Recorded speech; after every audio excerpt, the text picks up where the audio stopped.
not you. Caroline's the problem.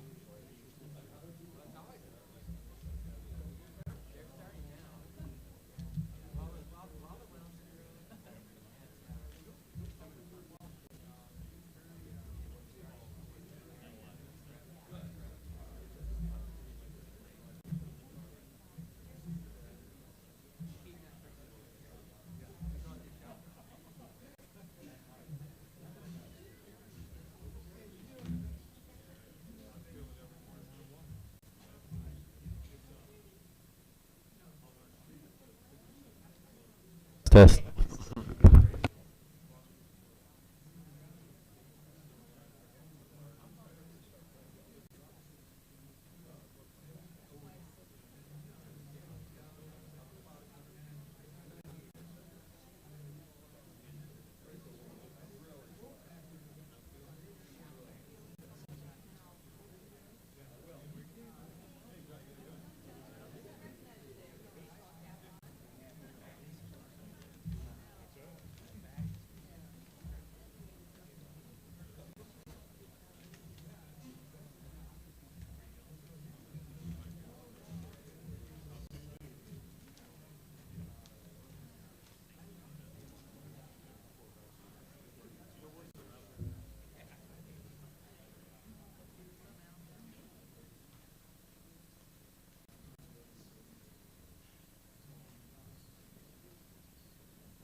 Welcome to the Planning and Zoning meeting, November 12th, 2025.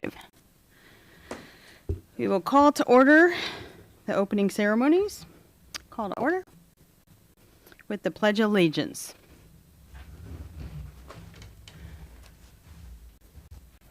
Allegiance to the flag of the United States of America and to the republic for which it stands, one nation, under God, indivisible, with liberty and justice for all.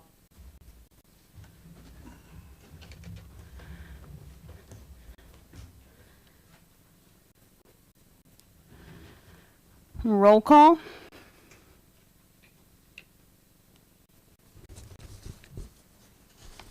Board Member Wadsworth, Here. Board Member Broker,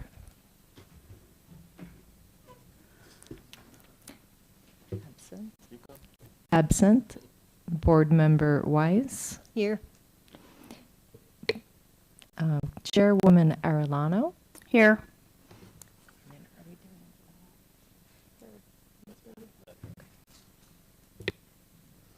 All right, next on the agenda is the approval of minutes for July 29, 2025.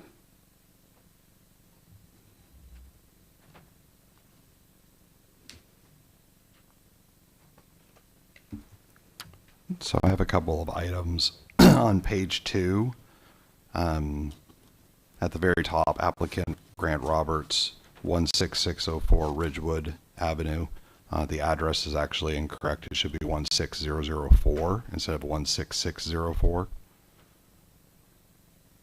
In addition to that, there are 3 additional places where consumptive use permit is called out when this was a conditional use permit.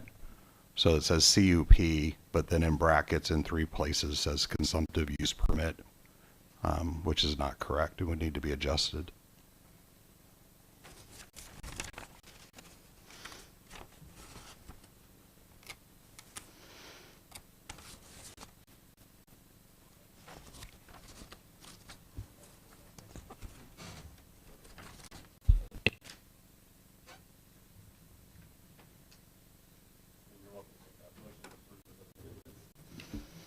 Okay, on page 3, they misspelled my last name at the bottom, but I don't know if it matters. Good catch.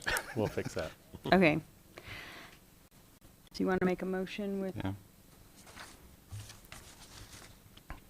So I motion that the meeting minutes from the Planning and Zoning meeting on July 29, 2025 be approved as amended, detailing out the corrections for the address, the consumptive use permit, and Chairwoman Arellano's spelling.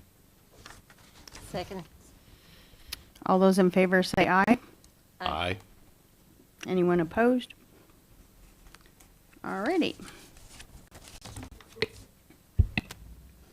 We'll move to the discussion items.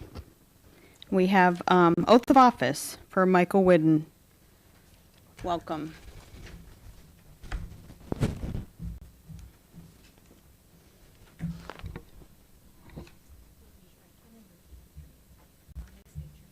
I, Michael Allen Whidden,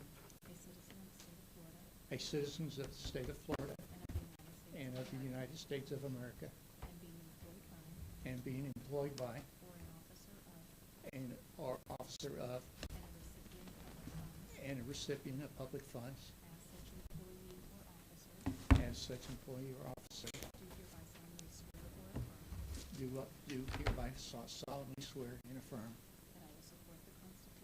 that I will support the Constitution of the United States and of the state of Florida. Thank you very much.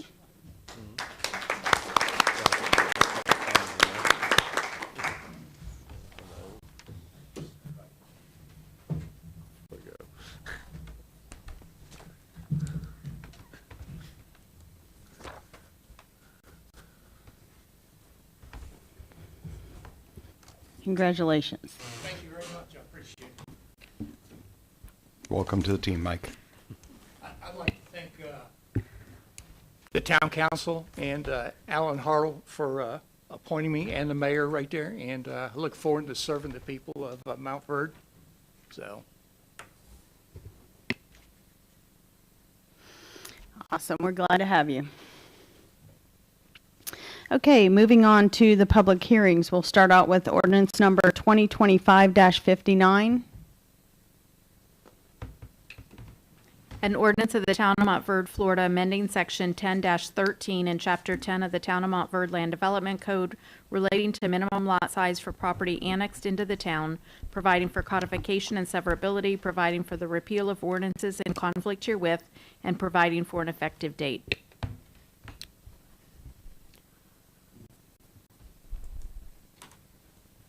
And Chairwoman, if it's all right with you, we do have a staff report prepared, and Parks Consulting is going to do that staff report.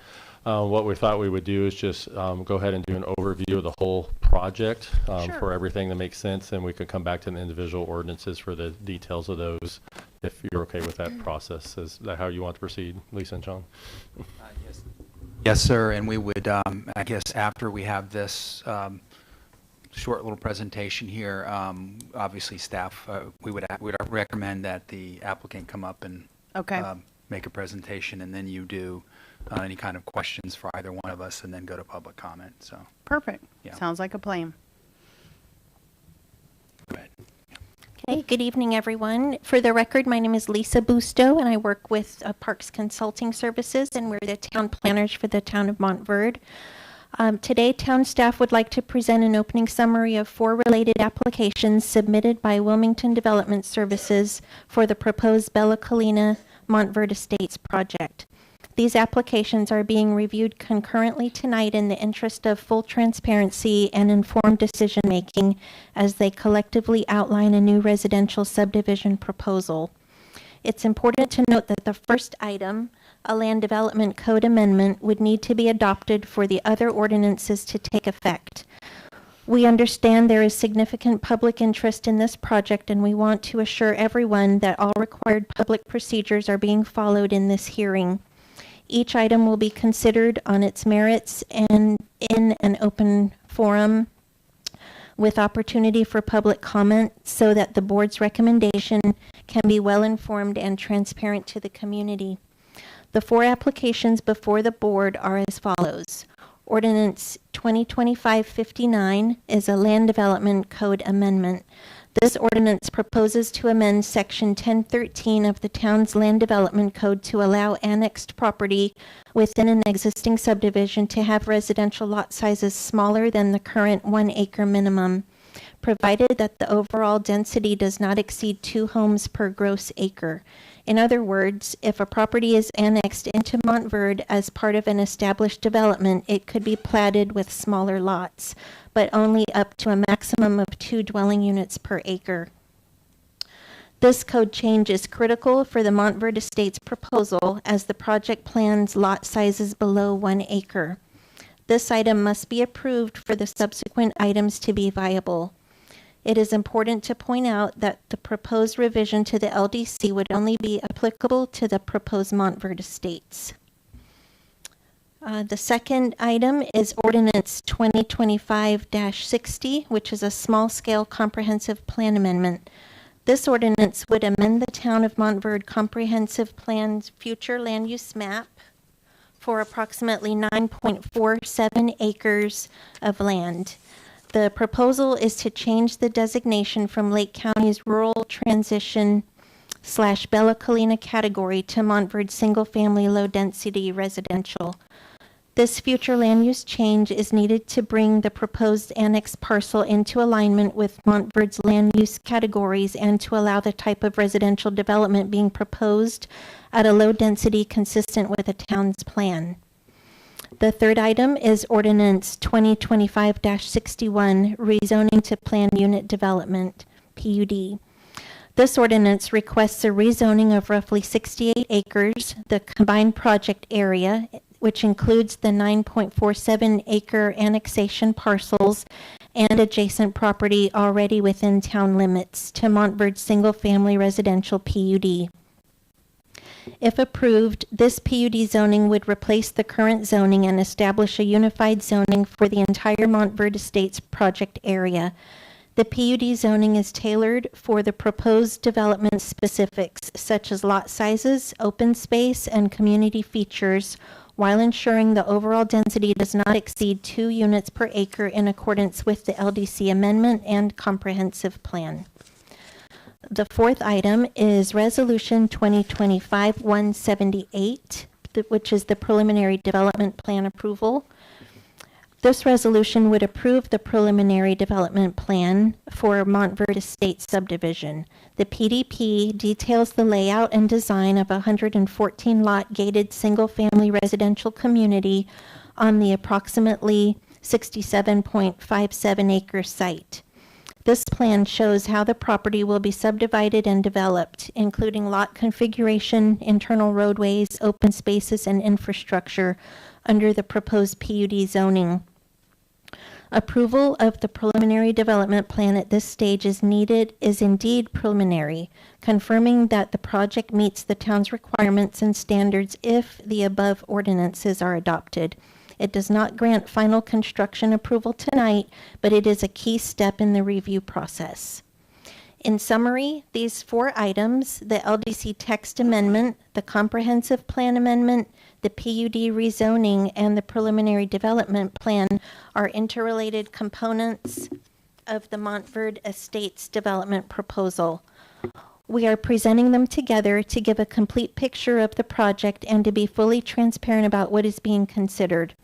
The Land Development Code Amendment, which is Ordinance 2025-59, is foundational.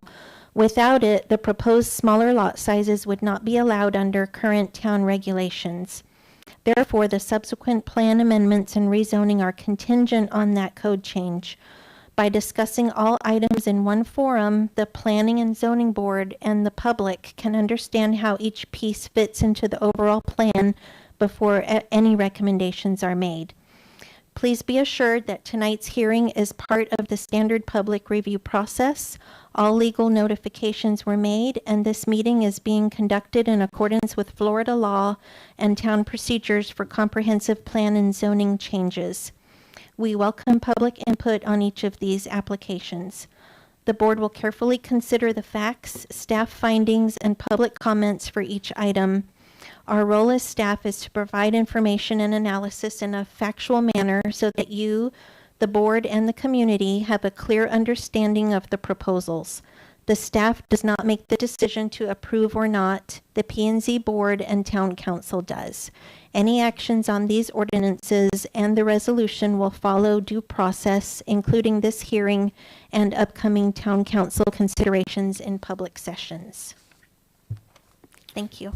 Thank you. And we do have a presentation with slides too that we'd also like. This will be a little repetitive, but we wanted to get all that on the record and to be clear about how things will go forward with this application and this project. And we have that ready to go. Oh, she's out. Okay. So do we want to discuss 59 first? Well, I think we'll go through the slides? Yeah, we'll go through the slides first. Yes. Okay. Okay, we're going to come back to the titles and read those, but we'd like to show you some graphics that go along with the applications. Do you want to? I'm sorry, Lisa. Do you want to go back to the first slide? We're trying to walk you through this. I know it's a little repetitive, but I'm sorry. Yes, the slide I want. So this is summary of what we just went through, what we just read, what Lisa just read. So this will be the process that you see that will follow through. So obviously, it's not you're making a recommendation, and the town council will hear this after you make your recommendations tonight. So if we could go to the next slide. Can I just clarify one thing for the board, because I don't want it to be too confusing. The LDC amendment that she spoke about really is only applicable to the additional 10 acres that's part of the annexation ordinance. Yeah. The other 58 acres, I believe it's 58 acres, is already in the town, and so that LDC amendment doesn't have any application to it. Okay. Right. Yeah. Yeah. So to be clear, as we said, that the LDC changes for what it would be annexed into the town. So, okay, so let's go to the next slide. This is your small-scale comprehensive plan amendment. Obviously, when you bring something into the town, you have to change you have to give it a future land use designation. So that is the proposed land use designation on the approximately 10 acres, a little less. Obviously, you're seeing to single-family low density. So let's go to the next slide. This is the only For the comp plan. Okay, well, we'll cover them all, so we'll go to the PUD, yes, yeah. So this is the ordinance, and Anita, I'm sure will read those into public record before you vote on anything. This is your zoning map. This is the current zoning. And then this is what the proposed zoning will be, obviously PUD R1L, so it's of similar nature, it's just got the PUD designation to it as well. Because you're doing all of it at once, you're doing it all as a PUD instead of R1L. But it's an R1L PUD, if that makes sense. I hope it does. Yeah, and just to add the graphic on the left, in the yellow, that's the larger 58 acre parcel that's already R1L. Underneath that, it's kind of hard to see, but there's a black outline, and that's the 10 acres that are proposed to be annexed in. And then the one on the right combines all 58 and 10 to be 68. So for the PUD, the zoning, this is the zoning portion. So again, I know we're being repetitive, but you have LDC change, you have comp plan, now you're in zoning. And then we're going to get to PDP in a minute. But this is the zoning, this is the PUD concept that's been proposed, 114 lots, gated community landscape buffer. Your open space is at 40%. Typically, it has to be in the town. It has to be 25%. That's the minimum. 5 foot interior sidewalks, 6 foot exterior sidewalks, and your gross density is 1.68 per acre, units per acre, dwelling units per gross acre. Okay. The applicant has asked for a waiver request. Remember, the waiver request when the town is doing a subdivision, hearing a subdivision application, you have the town subdivision code to follow, correct? These are the waiver requests that the applicant is asking for. Waivers to the subdivision code, to the subdivision manual that is, actually sort of unique to the town of Montverde having that. So that you can see what those are. The applicant we'll ask the applicant to speak to those waiver requests when they come up. This is the PUD, this is a comparison. This is what they're providing for Right. the 100 lots that are 70 feet wide and 14 lots that are 60 feet wide. Correct. So we can leave it maybe back up on that last one, and that's where you might have questions, but we're obviously available for any questions. We have one more to go, right, PDP? This is a preliminary development plan. So this is your fourth application. This is where it gets a little more specific. You will see that there is a buffer around the north part. That's a 20-foot buffer. That would be, if you were to approve this, or recommend approval, I should say, that would be in the ordinance specific, a 20-foot buffer, as well as that open space and a buffer that's a track day that you see there at the bottom. Certainly the applicant can speak to that area as well, to what they have planned. And I think it's good maybe if we could, yeah, there you go. I'm gonna look at this one. Yeah. This one shows where the red lines are Magnolia Terrace homes, and the arrow on the left goes from the southern property line so from that property line to the other property lines within the new development is roughly 300 feet. And then over on the right, there's 2 or 3 homes that come a little bit closer down, and the property line is right there where the horizontal red line is, and that distance from that property line to the new property lines are approximately 230 feet. Can I ask a question on this slide? Sure. Yes. The space between the red line and the green black area that is being accounted for in the 300-foot space, what is that space between those two properties effectively? Who owns that land? Okay, so Do you understand where I'm asking? Yeah, you're above the black line, but before the red line. Correct. Above the black line, below the red line, the band. That's HOA, Magnolia Terrace. So it's part I of the believe. HOA Magnolia Terrace Right. property, but it's not a residential property. Right. Okay. Yeah. believe they have a detention pond back in there as well. Yes. Yeah. Yeah.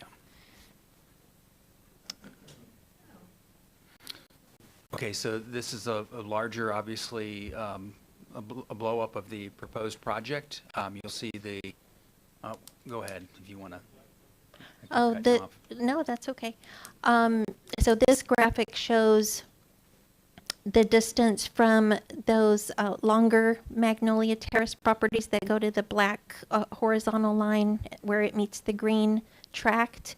The distance from that line down to the sewer facility is 860 feet roughly.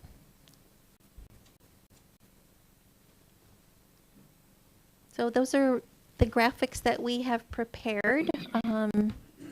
Would you like to look at anything a little more closely? Just let me know. I can go back and forth through the slides. Okay. Maybe we go back to 59 and start Yes. at the beginning. Are we going to see each of these again as we're looking through each of the successive chunks? Sure. This is kind of an overview of everything, This is, right? yes, we wanted to give you this overview, and now we're going to back up and start with 2025-59. Yeah. And you might leave it on the picture of the overall thing while we do the comment section and have the developer come forward. And Okay. I mean, it seems like the overall development might be the best slide. Yeah. Okay. Okay. And yeah, board, if you have any questions for staff, we'd be glad to answer them. If not, then we can have the applicant come forward to do their presentation. Can I just ask a question, and maybe now's not the right time? The green space that's there, do we know is that wetlands, or do we know, like, in the future, would there be an opportunity to change and them to build on that, or? Green space is the open space that they would not be able to change that, because that would be specific to the PUD. So whatever is approved, if something's approved, it has to be built that way. So it would be open space. Not sure if I don't think there's wetlands on this site, but it's just for the, it's just open space. So there'll be either a buffer or, yeah.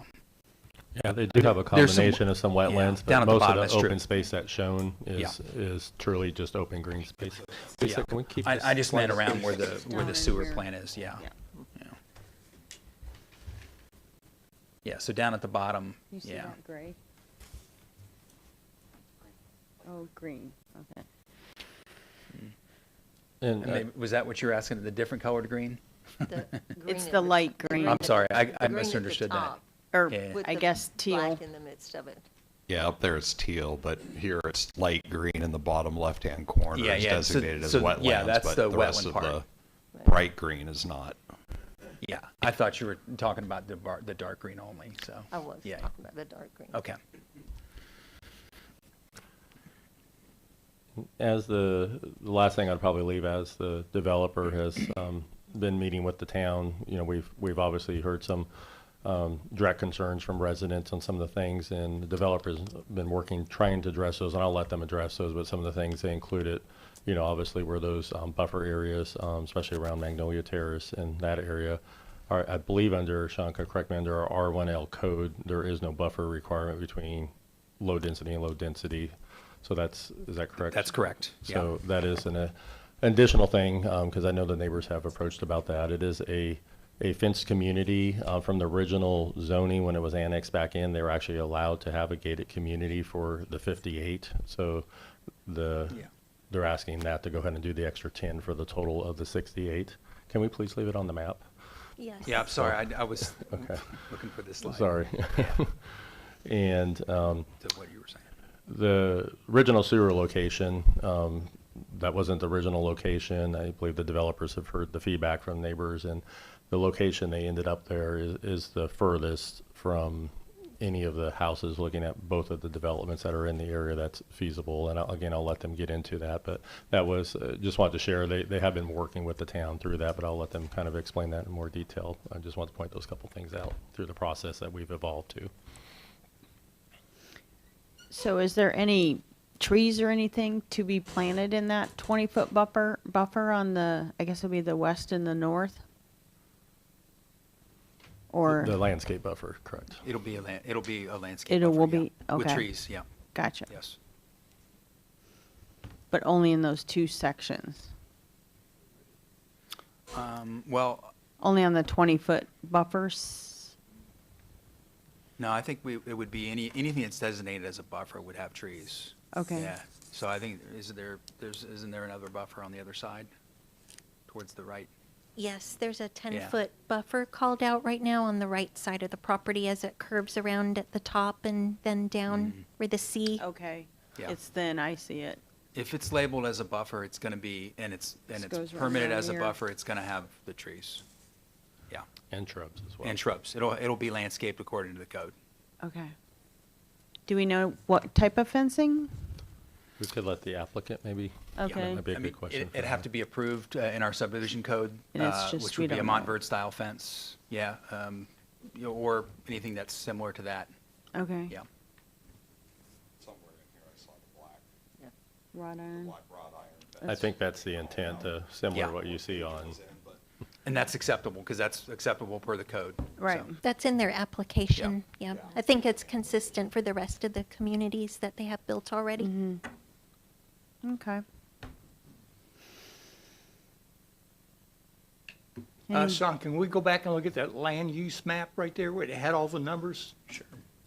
Yeah. There was one that showed number 1, and it was just, looked like a thin piece of, Was it that one? but yeah, there you go, right there. Okay. What is number 1? What is that actually doing right there? So those would be actual parcel numbers, I believe, that they're designating. It's Yeah. just one skinny. Okay, Yeah, so it's one skinny parcel, because, it's kind of a mix of all these some smaller pieces mixed in with the two big ones. Yeah, so each of those are individual parcels that they purchase as a total for that 9.47 acres. In order to make lots 7, 8, 2, 3, 5 contiguous to the existing 58 acres, they had to acquire lot 1, which was the skinny narrow tract, which would have separated those from the existing 58. It used to be a railroad easement or a utility easement or something of some port, but somewhat irrelevant to the scope of the project. It was a connector, basically.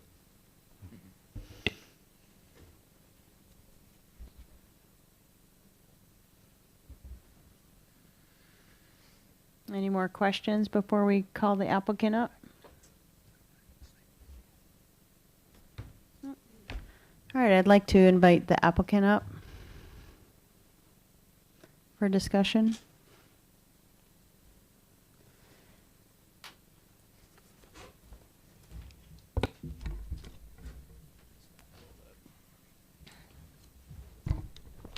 Good evening. Logan Opsahl, 215 North Eola Drive. Good to be with the board this chilly evening. Really appreciate staff's report to give an outline of the process. We're here tonight at Planning and Zoning Board. Of course, we have Town Council following your recommendation, 2 hearings there. But I did still want to briefly just discuss where we've been, where we are now, where we're going. Back in April of 2025, this year, we had our first hearing on annexation. So that's that 10-acre piece. And much of the discussion was about unifying that piece with that 58-acre, what I refer to as the parent tract, that it's already within the town, and providing for a number of things like preferred access, site circulation, unity of use, bringing in that parent tract into the town and allowing for that access. And then importantly too, providing for a preferred use for that assemblage of those 9 little parcels, some of which had some industrial designations. And so this was an opportunity for the town to wrote all 68 as one unified use. And so I just think that's important to note because it relates to particularly the first ordinance you're hearing, again, back to the unity of use. In the months since April, it was time well spent. Appreciate staff. We worked hard on the PUD ordinance that's before you. So we're the whole agenda, right? We have the first ordinance, which I touched on, for that 10-acre piece in the overall development, we need to designate a future land use consistent with the town's comprehensive plan. And then the appropriate zoning. So the planned unit development, PUD zoning, is our request, and as you know, is a preferred mechanism by the town in the comp plan and the land development code. Because what it does is it allows, it assures that per ordinance that runs with the property, that the development you see here before you meets or exceeds your code, and to the extent certain specifics aren't met or they differ, those waivers are called out. And we have a handful of them which are up there, most of which relate to architectural. This is part of the Bellolina community, so they have set master plan of architecture. You're of course well aware of that. And then some minor, rather than the 6-foot sidewalk, 5 in the interior, and some awnings. So we can address those, and again, you have a chart, but that's where those come into. So on the PUD ordinance, and you heard this from staff in their presentation as well, we were able to accomplish and accommodate a lot of the ideas and comments and concerns we heard, and that includes things like buffering and landscaping and location of the package plant that's there. And we are getting real feedback from residents and as communicated to us from staff. I love working here just because it's very communicative, and we're able to respond to things, and then reduce them to an ordinance that holds the development to those requirements and to those restrictions, to those things like buffering and the location of the package plant. Now, some of which, and there's folks here, I appreciate y'all taking your time to be here, because by the time I'm done with this presentation and able to respond to your questions and also any questions or comments we receive at public discussion, I want to make sure that you have the full picture and we have all of the specifics in place so that you can make your recommendation. We also have the project engineer here as well, if we really want to get nitty-gritty. But some of the things we heard as recent as today were items like confirming that the package plant stay where it is, a setback really as it possibly can be, and we are of course agreeable to that, and we want to make sure that that is effectuated in the ordinance. Landscaping, installation of trees, I think you've heard that now. We're committed to that as well. We also had some specific items as it relates to construction, fencing. We are agreeable to that. So the overall picture I want to paint here today is we want to be good neighbors. We want to respond to these things, answer them and accommodate them. And again, I just commend everyone in this room for all their hard work to making that happen. With that, I know we have 3 main discussion items. Of course, the first ordinance again deals with the overall site development, but to the extent we have specific site plan questions, anything relating to the PUD ordinance, I'm happy to answer those. The project engineer is happy to answer those. And I just ask that reserve a little bit of my time to respond and answer head-on some of the questions or ideas or comments we hear from residents. So thank you for your time, and happy to answer any questions. Questions? None at this time. You have any questions? I do. We're talking lot sizes. So we're talking lot sizes right there. What's the maximum lot size width-wise? So this development has lot size, 2 lot sizes, 70-foot and 60-foot width. So basically, with lot sizes that small and width, you're looking at 2-story homes, aren't you? Some of which are, and again, we're 2 different things, lot sizes, lot width. The lot widths are 60 and 70, and the lots vary in sizes. Some of the corner lots are larger, some of the interior lots are smaller. That was something I noticed. Most of the lots are only about 2/10 of an acre instead of half. I mean, the last development where we asked for half-acre lots, yours are mostly around 2/10 of an acre, is that right? Steve, do you want to give specific lot sizes? I will say that, and this kind of deals, it's a good question because it deals with that first ordinance part and making unity across the overall. So lot sizes and densities differ as it relates to that parent tract, which is previously in the town and has different regulations, and then the 10. But Steve's our project engineer, and he can answer that specifically. Good evening. Excuse me. Wow, let's get my feet under me first. Steve Boyd, Boyd Civil Engineering, 6816 Hanging Moss Road, Orlando. To answer that specific question, the purpose of the PD is to allow us to cluster the lots, which makes for more effective large open space tracts. So we're doing 70-foot by 140-foot deep lots and 60-foot by 140-foot deep lots. The 60-foot wide lots are in the very southern, they're limited to the cul-de-sac on the very southern piece of the project. All of the other lots are a minimum of 70 feet wide.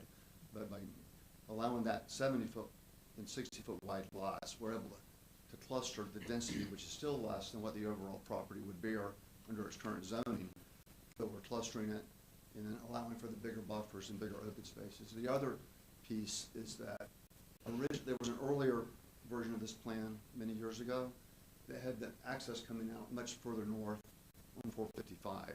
So the annexation allows us to bring this entrance further south with more open space and tie it in so that it lines up with the existing Bella Collina entrance on the other side of the street. So those are, from a lot size standpoint, the reason for the smaller lots. It allows the development to do things it wouldn't otherwise be able to do. Can you get a little closer to the mic? Some of the people in the background. Yes, I'm sorry. So when you say cluster, you have in each little section, you have a group of really high density and then more green space in other places. Is that right? Correct. Higher density clustered together, but the overall density is still lower than the overall 2-to-1 would allow. And so it allows us to make bigger open space tracts. So all of the plans that you have, do they meet our current setbacks? We are proposing setbacks, which I believe we've got them in the package. I believe You do they have are. them in the package. I just wondered how they compare with our current setbacks, setback requirements. From memory, I can't tell you what your current setbacks are. I know that we have 20-foot front, 20-foot rears, and 7.5. If you can put the one slide. 25, 7, yeah. I know the side yards are 7.5, which meets the current. I think the front yards are 5 feet less, if I recall, because our front yards are 25. Right there. Yeah. 7.5 on the side. There's 20 feet in the rear. Our current code for Do we have a R1L comparison requires slide? 25 foot I don't know if we did that. and 25 foot versus 17.5 and 20. So they are smaller. The proposal is smaller than our current code for R1L. Yeah, for front, it's 25. On the corner lot, yes, 25, but let's see, yeah, so 7.5 on side, 25 rear. 25 rear, correct, and then off of wetlands, which I don't think it's applicable here, but that would be 50 feet. So that's the same, that is within our, that's the same as what. That's our- just the typical, that's our standard right now, correct? Thank you. And doing that, just to speak to the clustering idea and that foot or two deviation, it allows for the overall development additional space, like you heard Paul mention. There isn't a buffer requirement between these two zoning designations. With the PUD, we can now make that concession, provide for that additional buffering from the existing residential developments like Mag Terrace, and then make it part of the ordinance so that the development's required to have it. So those things where they deviate, again, we've worked really hard to provide a basis, a justification for those things, and then alternatives that create a net positive for the overall development and of course the existing development, importantly.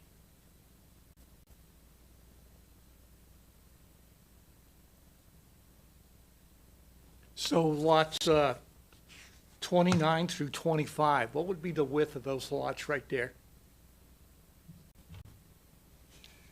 To me, those are the lots that's going to impact Mag Terrace.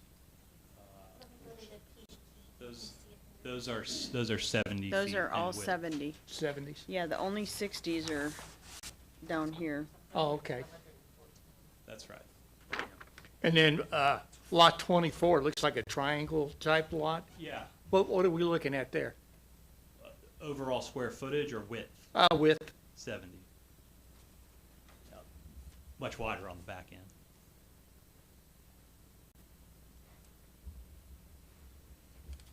I'm looking up at the screen. I got it right here in front of me.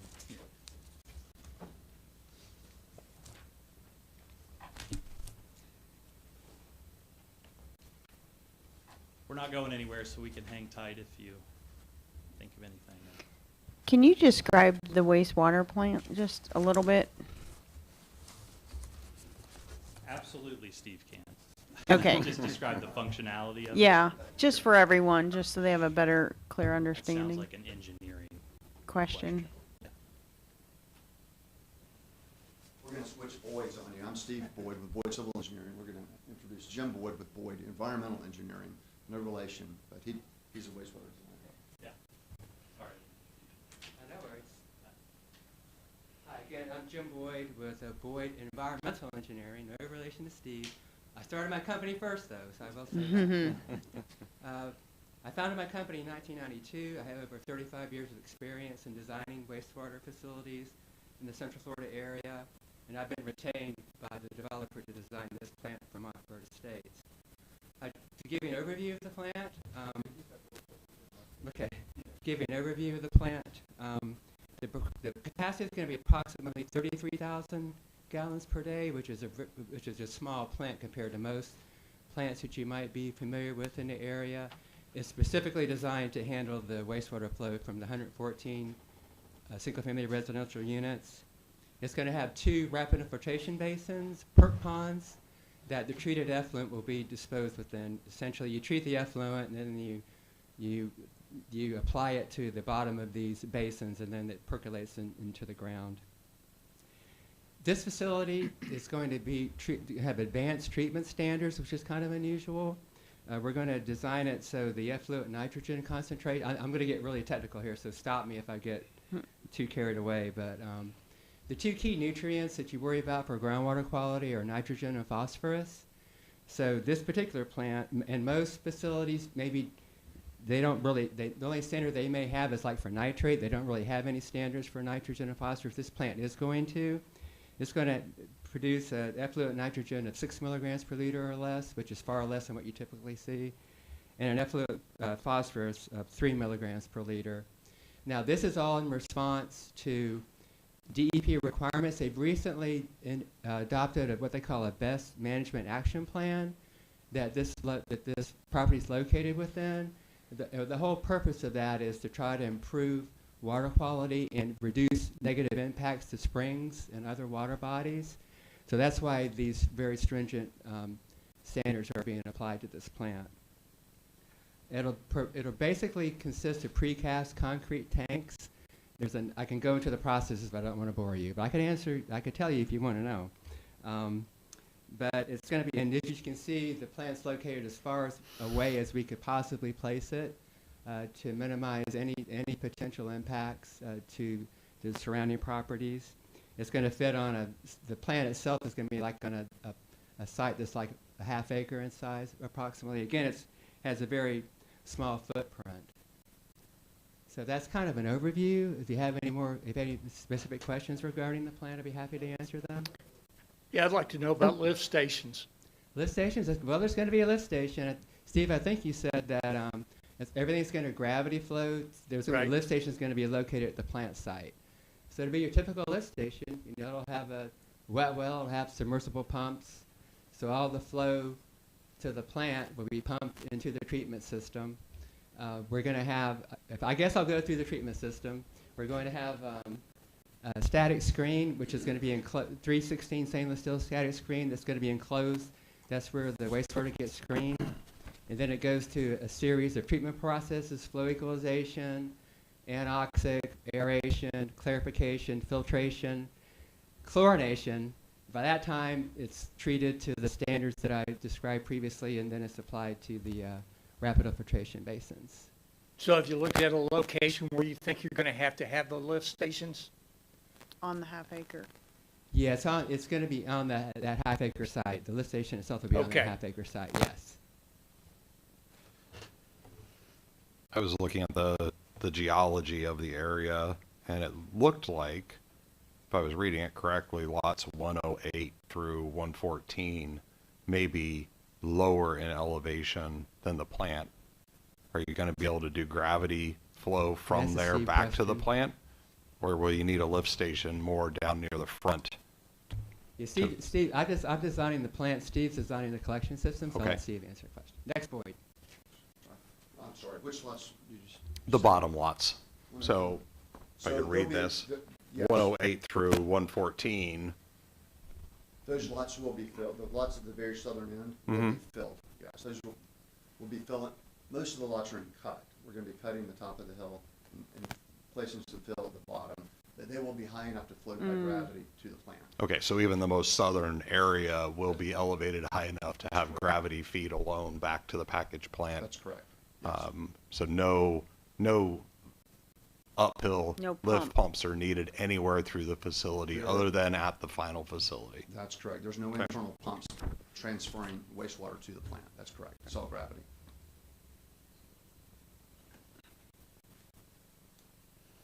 Any other questions? Thank you. Thank you. Clear this out. Any other questions for me? And I'm happy to just, again, reserve some time to Yeah. respond so we can get some clarity on everything. I'd like to hear from some of the residents, Mag Terrace, Great. and then maybe come back to you. And That'd be great. Thank you. so, I don't know if we're at that point. Yeah, we can open it up for public comment. Are we going to open up public comment for each ordinance separately? Or how are we addressing that? How would you prefer I do that, Anita? I recommend public comment on everything and just have one round of public comment. Okay. All right, public comment on all 4 ordinances. Yep. No. Yeah, you can walk up to the microphone and just state your name and address first, please. Mike Dietrich from 16724 Magnolia Terrace, Can you please speak into the microphone? southeast corner of the Magnolia Terrace, which is the northwest corner there. When I moved in 8 years ago, there was a sign back there, St. John's Water Management District. And there used to be a creek flowing from the lake at Blackstill and the end of Ridgewood. Used to be a creek flowing through my backyard. It no longer flows. I'm just wondering if the St. John's Water Management District has anything to do with all this. It was there in my backyard when I moved in. Sean, do you know anything about that? I do know a little bit about that. That is an area, an easement, conservation easement that was dedicated when Mag Terrace was built. So it's dedicated to St. John's River Water Management District. I don't know the condition of the flow. I mean, I'm sure it varies based off of seasonal input. It's dried up Yeah, several years ago. okay. It used to But- be wetlands back behind my house. We Yeah. called it the Green Swamp. Hmm. So I think St. John's Water Management District might need to be contacted about this. Yeah, and they'll have, yes, and they'll, I'm sure, have some comments when they go to get stormwater permits and, Yeah, that's Yeah, correct. they'll- During the stormwater water permit process, all the appropriate federal or state agencies will be contacted yeah. for approvals.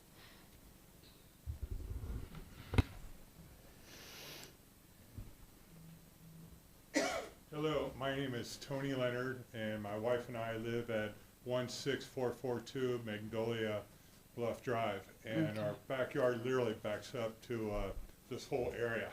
And first of all, I want to say thank you for allowing me to come up here. The main thought I would have, you're talking about having all this foliage around the property, and what I've seen a lot of developers do this, and it's not a slam on them, but it's a priority. They do all the building, and at the last minute, they throw the trees up. Well, this whole thing could take 2, maybe 3 years for it to fully develop.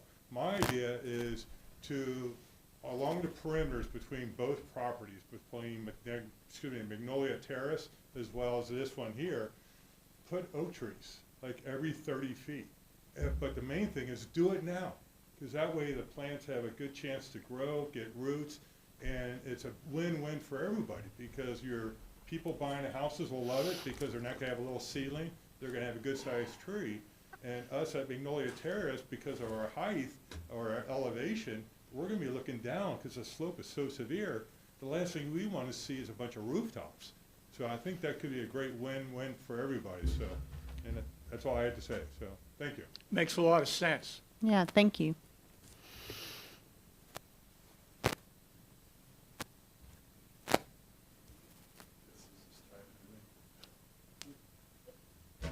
Could we ask the developer how you feel about that? How they feel, is that inappropriate now? About putting the trees in first? Whatever your preference is, if you'd like, I'm happy to respond to all of these things at once. Okay, thank you. Robert Tomlinson, 16634 Magnolia Terrace, Montverde, Florida. And I'm speaking for the Magnolia Terrace HOA. I'm the president of the HOA, so I'm speaking in behalf of all of the areas that border this particular project.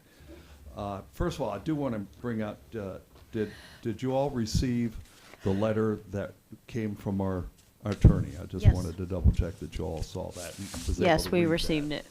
I just wanted to say for the record, just to read along a little bit about what Sure. Magnolia Terrace it certainly wants to let the board know about, Sure. and also the public. While Magnolia Terrace does not take any specific position on whether the board or the town council should approve the overall Montverde Estates project, we would like to express some concerns and request to alleviate those concerns if the board and the council are inclined to ultimately approve this particular project. The existing project documents do not contain any specific discussion, explanation, or depletion of a perimeter landscape buffer between the development of Montverde Terrace and also the requirements in the 10-foot. We would like to request the perimeter landscape buffer between the Montverde Estates PUD and the the Magnolia Terrace be required to include planting of live oak trees at least every 30 feet and other shrubs, plants, hedges between those particular trees. That is basically what this gentleman just, Tony Leonard, came up and asked if that might be able to be done earlier if possible. It would certainly alleviate some of the construction sites that they would be actually looking at. The other thing would provide various benefits for both communities and prospective homes, including privacy, aesthetics, environmental, and also noise pollution. It would also help mitigate the devastation of existing forest areas on the project. Just for the citizens, this is the attorney for Magnolia Terrace is writing this to the town so that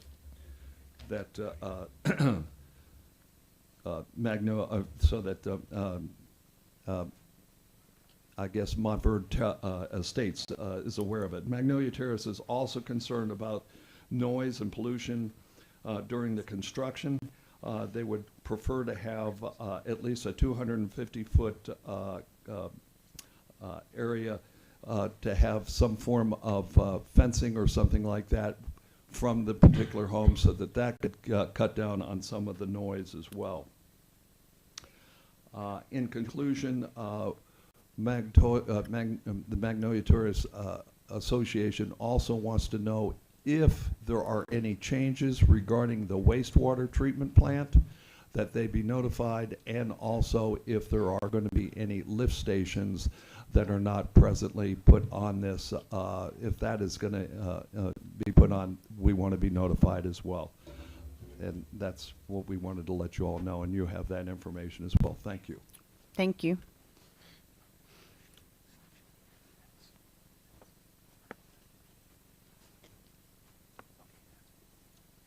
Good evening, Wayne Meadows, 16401 Magnolia Bluff Drive, Montverde.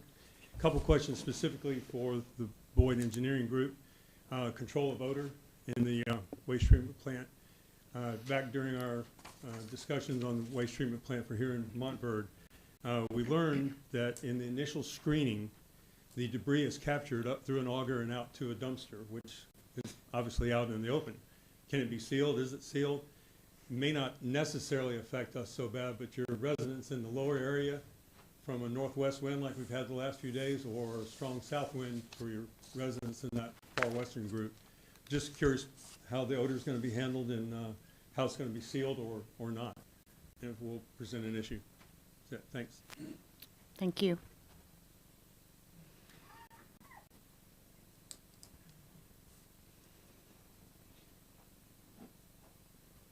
Good evening, Kelly Moore. I'm at 17029 Florence View, Magnolia Terrace. Last Tuesday, we had a election about a week ago, and I recall that the charter maintaining 2 homes per acre was passed with an 83% voter approval. I would like someone to clearly and simply explain to me, not the 10 acres being asked to join the 58, but just the 58 as they sit. What is the difference between the gross, the net, subtracting stuff in their PUD? Are they asking for these 60 and 70-foot lots? Because when I look at the Mag Terrace lots, they're much larger. And I would like someone to speak very simply, very slowly, so that we understand what we're getting at. We understand that the existing neighborhood on 7th Street, that was long time plotted for smaller than half acre. So we just had a vote stating we want to keep half acre lots per house. That's basically what I think we were looking for. And I'm not sure that's what it is. So if this is allowed currently, that's one thing. But is in the PUD, we're asking to add some space, but in a sense, we're getting much smaller lot sizes. And that's what I'd like to understand. Is this would pass without a PUD, these lot sizes? Or is there something I'm missing here? Because it sounded like we had a vote for keeping Montverde with larger lot sizes, but yet I'm seeing smaller ones here. Thank you. The charter amendment that was passed states that if someone applies for a comprehensive plan amendment to increase the density that they currently have to something greater, then it requires a supermajority vote of the council to approve it. Okay. The charter amendment did not address lot sizes. Okay. Hey, good evening. Jeffrey Johnson, 16455 Magnolia Bluff Drive, Montverde. Just got 2 questions for the developers. One is request for the price range of these houses. And then second, along the buffer, I'm just curious to know on which side of the green is the fence going to go? Is it going to go on the outside of the buffer area or on the inside of the buffer area? Those are my questions.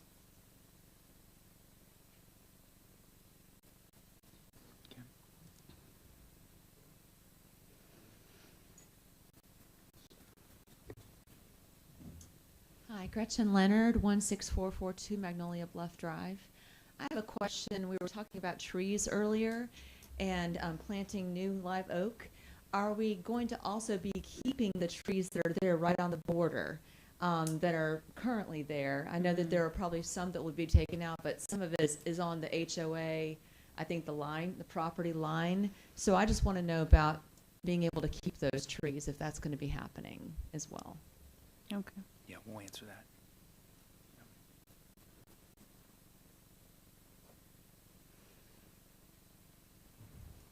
Any more public comments?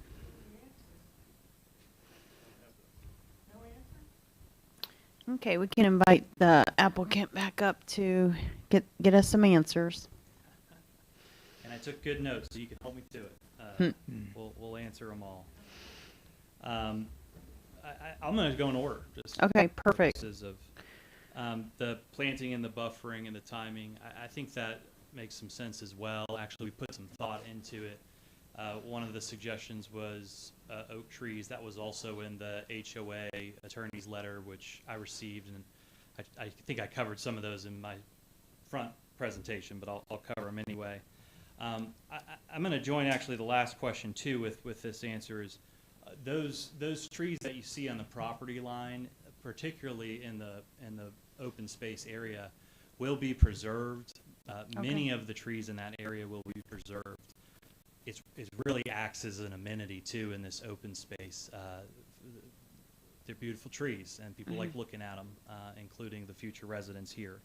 So I do think it makes some sense to do some planting, and I think we've covered that. We'll commit to doing that, as well as as much tree preservation as possible, because again, it acts as an amenity for this development. Let me talk about that letter. Again, we talked about the trees, and I covered the preservation, so we just did that. Fencing during construction, we will commit to. I believe that's a requirement anyway, but I just want to say that we're committed to doing that. And then no changes to the location of the lift, where the lift stations are. I think we beat that up pretty good, but we are committed to that as shown on the site plan too, and happy to affirm that in any way. Let's see here. There's some discussion of lot sizes, and I think the town attorney gave a good response, but it goes back to my previous answer to going back to clustering and able to organize these lots in such a way that we're able to provide extended buffers and the preservation of trees and the landscaping. So they all go together, of course. Did two specific questions from this gentleman. The prices of the houses will be at least $1.5 million, so about $1.5 million up. The location of the fencing, that will be within a few feet of the property line. Considerations for the location include the preservation of existing trees. We certainly don't want to take out a good mature tree to just put in a fence. So those are the types of considerations as to where the exact location are. But I guess it's about the halfway point to closer to the property boundary, considering where existing mature trees are and the landscaping. And the last question was the description of the odor and the plant, the effluent. Jim can speak to that a little specifically, but from what I noted in his previous was that these are higher standards for this area, new of its kind for this particular development, and much of it is housed within. But I will let Jim answer that squarely, and then any questions, follow-up questions you have on that. I have a quick question. Yes, Do you know what types of trees you're going to put in the buffer, and then also the diameter of the tree? Okay, yeah, thank you. So I got halfway there on we talked through this a little bit. With the idea of additional buffering and screening that was in the letter and this gentleman's comments, we had discussed potentially something like native cypress trees and things, because they are thicker and also mature, get tall, spread out. Oak trees are canopy trees, so they might not have the same effect versus what's described, but that's a consideration as well. So in terms of specifics, it would be those types of trees that are native, and actually that's a consideration within the PUD, one of which being no St. Augustine grass, so we look at those things. But the diameter, I don't have that information now, but we can. Is that level of detail called out in a landscape plan and the ultimate site plan? I'm not sure, but we can certainly identify that as we move through final site plan approval. Okay, so right now you're thinking cypress trees. Any other types, or? Let me just jump in real quick and say that the town standard for landscaping, first of all, if it's anything that's 4 inches or greater, there is a mitigation requirement. So they're, like he said, they're probably going to try to avoid that as much as possible. Or it'll be Avoid removing anything 4 inches or larger. Right. Right. Our requirement for planting of trees in a buffer would be, whatever it is, would be 4 inches, minimum 4 inches, 65 gallon, 12-foot height. So those are pretty much your standard tree. When they add those trees in, and it goes in the PUD ordinance, which the difference is, if you look at our code, so it can be more stringent than a typical buffer. And between residential to residential, there is no buffer requirement. Okay. So the fact they're doing something is better than the code. And we'll, hash through, apparently, they're going to listen to the public and you and what they want in that buffer. And so I was just jumping in to say you're looking for what a standard would be. The standard in the code, if you want to start there, is the 4-inch. That's actually, I think it might be DBH, but it's, and then 65 gallon, 12-foot height.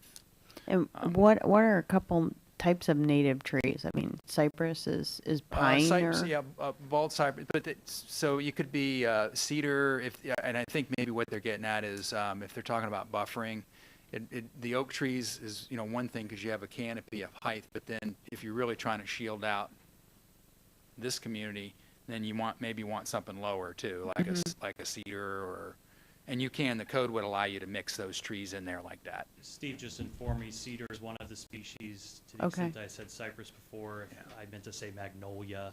Okay. It's another native species, pretty tree. And do you know roughly how far apart they would be, or just whatever code requires, or? Typically for the 20-foot, there would be at least 3 per 100. But if you wanted, if you wanted 3 trees per 100 feet. I'm sorry. Yes. But if you wanted more and you wanted to be more dense, that is part of what a PUD could allow. Okay. Yeah. So 3 trees. About in line with what was being proposed. Yeah. Okay. Suggested, I should say. Yeah. Okay. So who would be responsible for upkeep on these trees until they're mature enough to fend for themselves? I mean, right now we're in the dry season, so, we're talking somebody's got to be watering it. Yeah, so I think those accommodations are important. It's an investment to plant where tree preservation isn't there, so we have every shared interest in keeping them alive. I just don't want to see one die and then. Yeah, and certainly some do, and need to replace them, keep them live and vibrant. So it's a good question. And Mr. Whitten, we, as a part of our PUD process, we do review their covenants, and so generally the HOA would be responsible for those trees. In addition, the town does require a 4-year maintenance bond, and that also will cover those landscape buffers in that maintenance bond. Another quick question. Is there going to be any wildlife mitigation? I know there's got to be a bunch of wildlife on that property right there, whether it's gopher turtles, foxes, or whatever. Yeah, another great question. There are some strict standards we got to look at in terms of the presence of gopher tortoises. There's a very specific process that requires monitoring and relocation of those. Standard wildlife, the name's escaping me, but the wildlife survey that identifies things like the potential of any eagle's nest or anything like that. It's been out there heavily wooded for a while. There's likely some critters on it, and so we need to require to abide by all state, local, federal regulations as it relates to those. Because I know some of the residents have seen some black bears out there, so it's just something to think about. Yes, sir. So in the letter that we received from Mag Terrace Legal, they requested, I'm just double checking to make sure I'm clear, they requested a minimum 10-foot buffer between Mag Terrace and the development.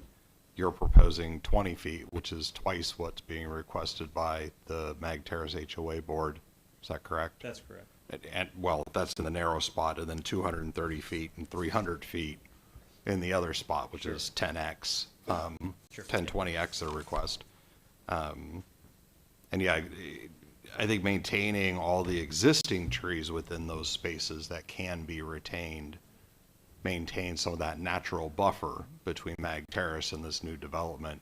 I'm not sure how construction fencing will have any impact because Mag Terrace is elevated above almost this entire site plan.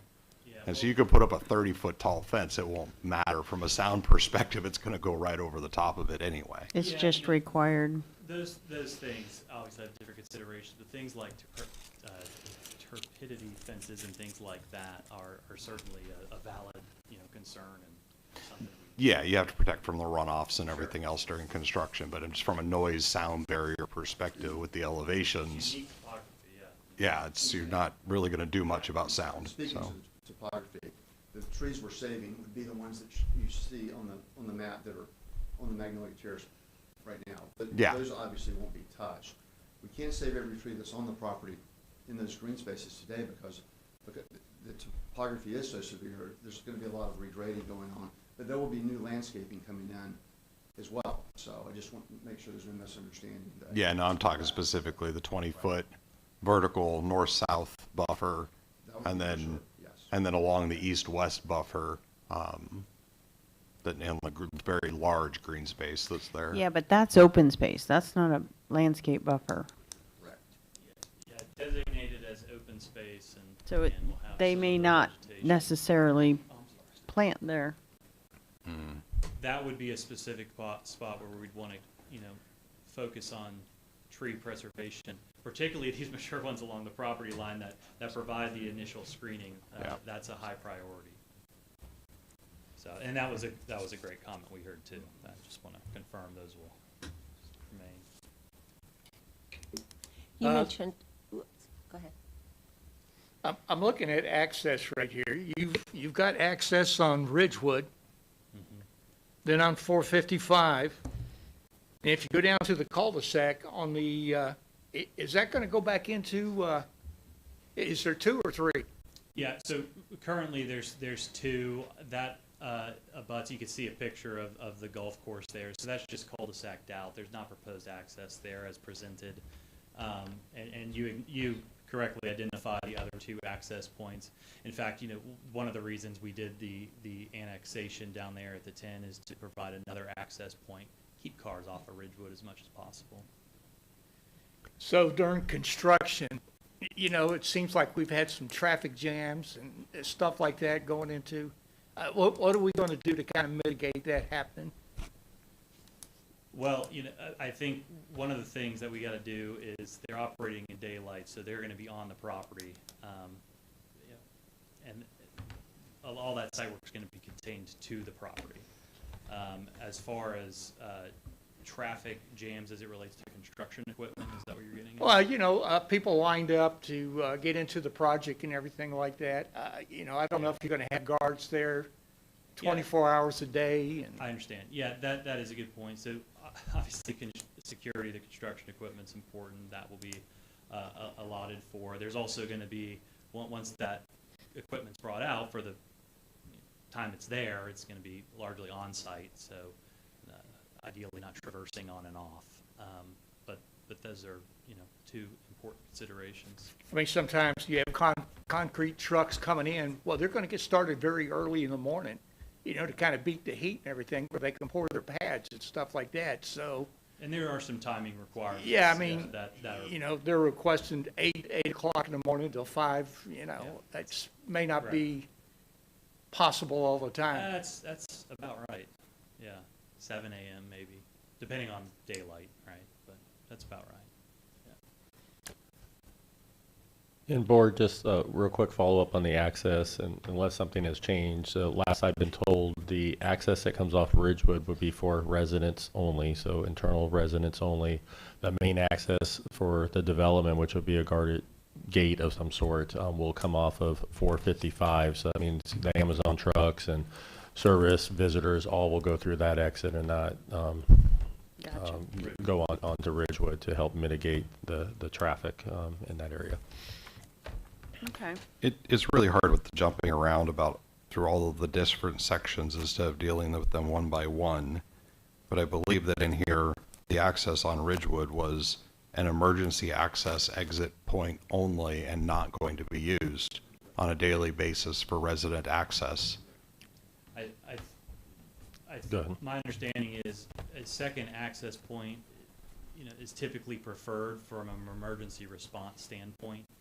And then in terms of who's going to be able to go in and out of that and use that access point, that's what got us to a resident-only standpoint for Ridgewood access.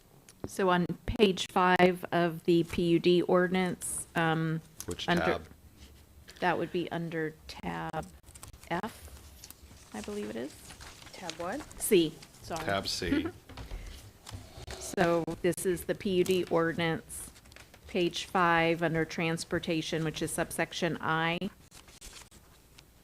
Number 3, access to and from Ridgewood Avenue is limited to residents only and emergency services via transponder system or similar technology. So it is emergency and residents only.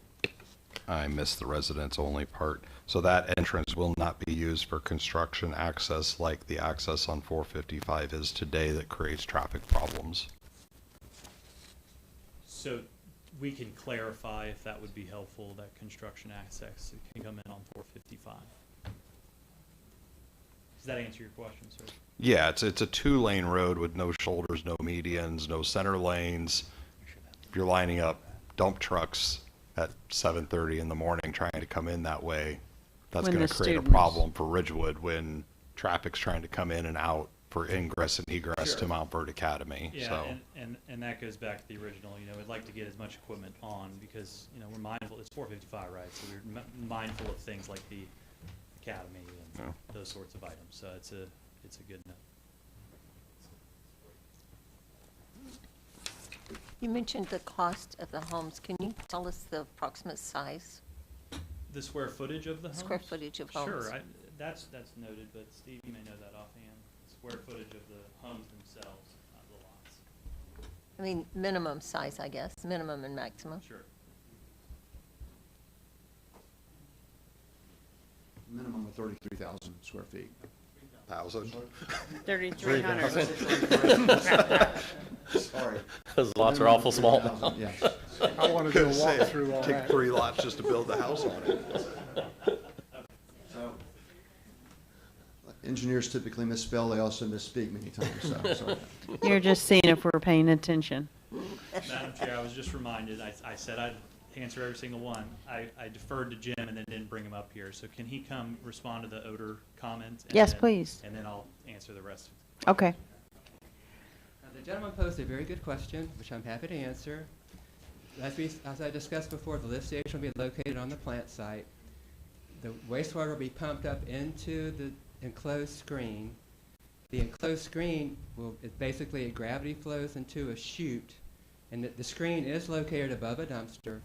But so the screenings fall into the chute, and then at the bottom of the chute, we're going to have a plastic bag cassette that encloses the screenings, and that cassette and the plastic bag basically extends down into the dumpster. So the whole time the screenings are enclosed. They're either in the enclosed screen or they're in the bag. When the bag gets full, the operator cuts it, seals it, lays it down at the bottom of the dumpster, puts a new bag on, and the process repeats itself. So they're the entire screening process. The screenings are enclosed. So you're saying minimal? Minimal, yeah. I was trying to explain exactly how it works because he knew a lot about the technology of it. Okay. Yeah. So it's not being pumped into an open-top dumpster that's sitting there wafting into the air, basically. Exactly right. It's not exactly. It's gonna the screenings are going to be enclosed in the plastic bag, and then they'll be sealed off. And the dumpster will be hauled off, but the dumpster will be filled with plastic bags that have been sealed off. I did have another question for you, seeing as you're here. You talked earlier about the capacity of the plant being suitable for the 114 homes that are being presented. Is that plant upgradable? Could it be added on to add some level of capacity to it over and above what would be needed for the 114 homes? That's probably a developer question. I mean, I think with us, it has the capacity. Well, you could, essentially it's going to be modular. So the only question is as far as the size of the site may potentially have to be, if we were to make it significantly bigger, you might have to expand the site a little bit. But the units themselves, I mentioned, they were precast concrete tanks, so it's a modular system. So it can be designed so that in the future, if you wanted to increase the capacity, you can come in and add additional units. My understanding is at the end of this, the system is supposed to be turned over to the town to operate and run. My thought was, could it be expanded just enough to take over servicing our downtown core with one line running from our downtown core and a single lift station to this facility to provide sewer access to our downtown core business facilities only, which wouldn't be a significant increase, but it was just a thought if it would even be possible. So, any more questions regarding the plant? Thank you. I have a question for Paul. Are we talking about Montverde taking over that utility once it's built? That'll be up to the town council if they want to do that. Yeah, I'm not for that. That would be a council decision down the road. That's a unique proposal with a gated community, but yeah. Up for council. that is in the proposed documents in front of you. Well, I know there's an existing plant out there in Bella Colina. You must have some people taking care of that. So I just hate to, spend money where. Yeah, if the town does take operation of it, it's solely would be on the residents for the cost, upkeep, everything. We took over the hills of Montverde, just outside the town limits. Ideally, if it is taken over, it probably will be bundled at some point and given off to a utility to run. So.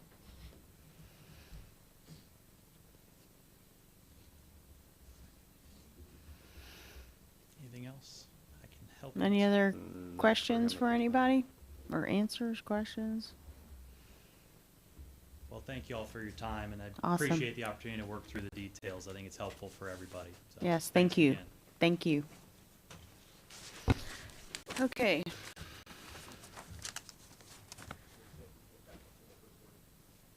So back to ordinance 2025-59, first one. Can I ask Paul another question? Oh, yeah, yeah. What is the projected impact fees that we're going to collect? I mean, rough. It just doesn't have to be. I honestly haven't done any type of analysis on that. And the same with. What's that?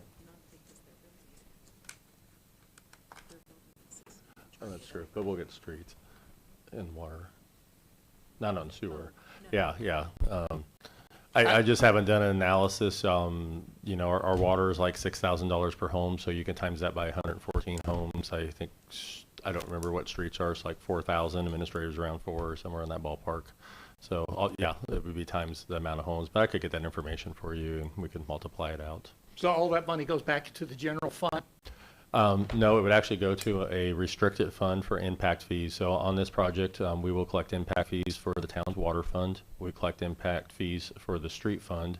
We collect impact fees for the parks fund and administrative impact fees, which could go to community building, town hall, libraries, things along that line. So each of those houses would pay those fees plus their building permit fees. Then, of course, if there's property taxes left in Florida in a year, they would have property taxes.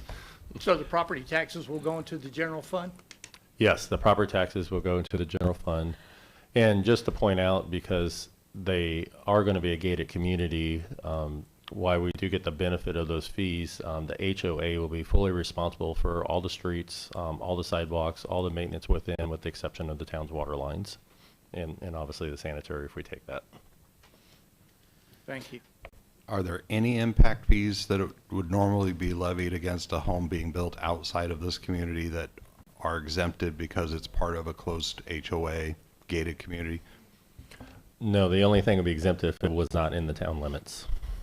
So anything in the town limits would pay impact fees, gated or not gated, because the impact is for the existing infrastructure that we have. To add the additional infrastructure, they're creating that impact for. And by my remembrance with the changed impact fees, it's about 40 grand a house for all of the various impact fees. Roughly. I just don't remember off the top of my head. I apologize. It's somewhere could- in that could be in there. neighborhood, yeah. So yeah, whatever that is times 114. So about $4.5 million, potentially. Call it 4 to 4.5 million in Nice impact chunk of fees. change. Yes. So You did just the increase, or? I think that's on the current totals. If you add it all together. Okay. So we're ready to talk about 2025-59? Yep. So I had a question about 2025-59. It was clearly written 25 years ago with a very specific intent, requiring that annexation of all property into the town of Montverde would come in with 1 acre lots. 25 years ago was a long time ago. But I'd love to understand if we have any story or understanding or knowledge of what the underlying decision factors were at the time that this ordinance was created at that time. Why did we want to annex land in but require 1 acres? And why has that changed? Probably I don't know a if anybody in the audience Sean is question? part of the council at that time or what. I have maybe.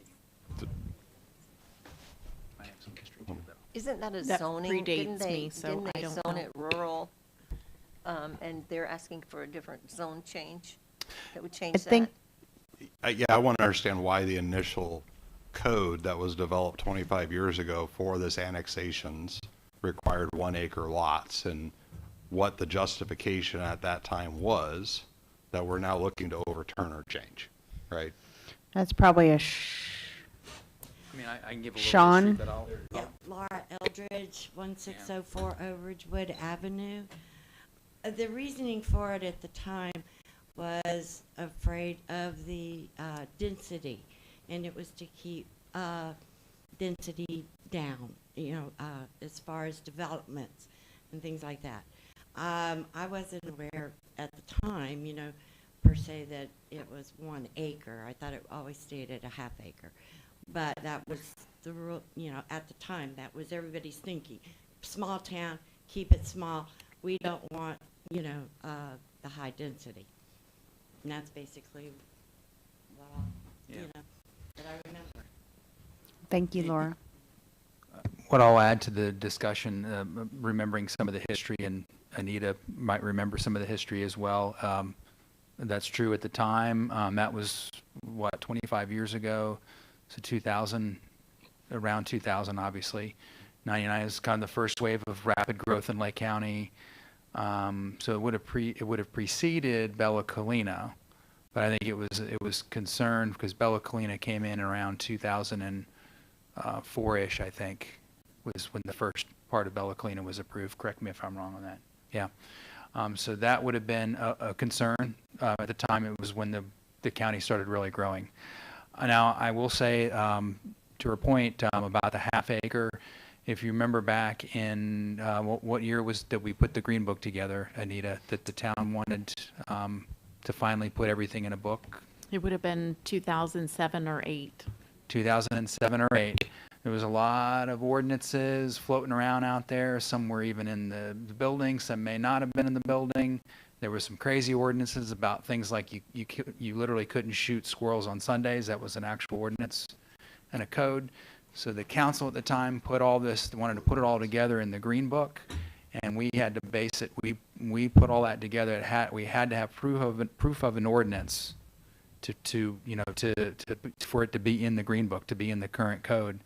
So to the former councilwoman's point, actually, we had heard that too, that there was it was a half acre, but I'm not sure we ever found the ordinance for it. And it probably may have been out there. And this council may have passed it, not this council, the council back then may have passed it at some point, but we didn't have it in writing, so we couldn't put it in the Green Book.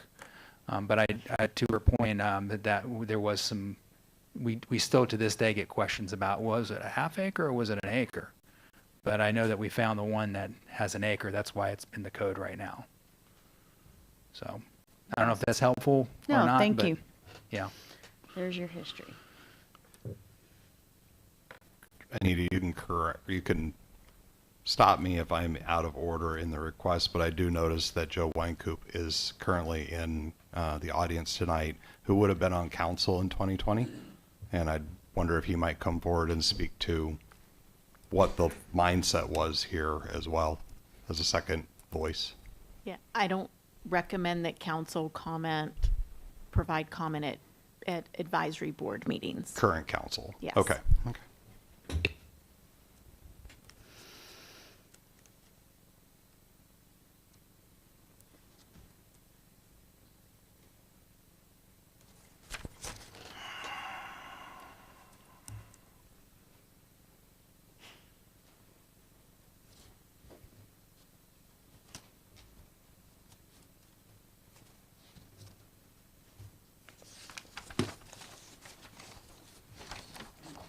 It seems to me to make sense to join this 10 acres to the current 58 acres so that it can be buildable property.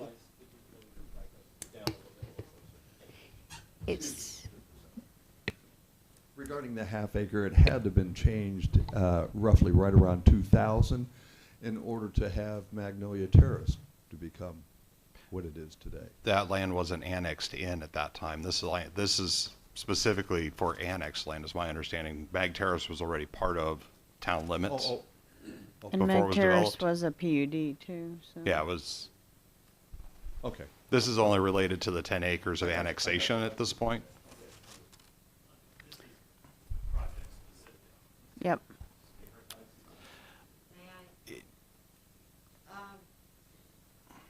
Going through some of my old stuff. Can you pull your mic down a little bit more? I did come across something for Montverde Estates, and it said that the city of Montverde is processing one large-scale amendment 2004-02, and the 2 development reduces the impact of development, like 15, and this pertained to Montverde Estates. So somebody might, go through the archives and look back in that, because prior to the mid-1980s, it was surrounded by existing development plots, platted subdivisions, and urban expansion was allowed up to 4 units per acre. And I believe it was changed to half acres. And like I said, I can give this information to Paul or whatever, and it has a lot of information. It has some studies about schools and roads and things like that at that time when Montverde Estates was first permitted. I mean, when it was first spoke about and passed. So, if that helps any. Awesome. Thank you. Thank you very much. Josie, you were about to say something. it seems to me a wise thing to go ahead and add these 10 acres to the 58 acres. And isn't that what this particular ordinance is doing? So the land development code change would allow for the 10 acres to be developed to the proposed lot size they're requesting, as opposed to requiring the 10 acres to be developed with acre lots. Mm-hmm.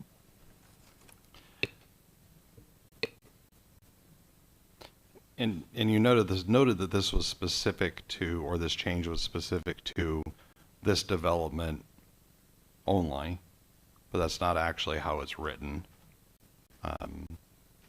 While it can be implied that it would be only relevant to it, it says that all future land that is connected to an existing development be allowed to exceed the 2 residential units per acre gross. So currently today, this is the one current one that we're talking about, but there's the other section down Ridgewood that would be technically connected to, on the other side, Bella Colina, that this could apply to in the future if we were to annex other land in the future that might be connected. Say we annexed, probably would never happen, but say we annexed trails, and then we annexed more land behind the trails out into Ferndale 20 years from now, this would apply to any of that as well. So it is not specific to just this one development, like the exemption was done years ago for Willows Ridge, specifically called out Willows Ridge based on the roads. It isolated it to a very specific piece. So by passing this, it's a little more open than implied. Could we make it PUD, like specific? We can specifically add in that it's only applicable for the Bella Colina project. And that would be something close you'd have it. to make in your motion. Yep. That would close that loop. Would.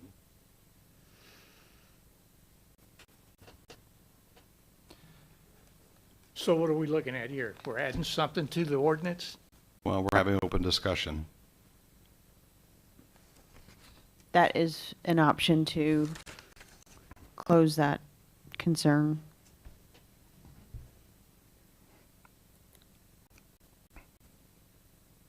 Paul, what's your input on this?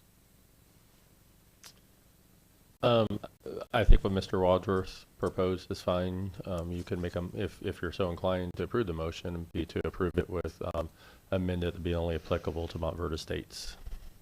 And that would take care of that issue going forward, or concern going forward.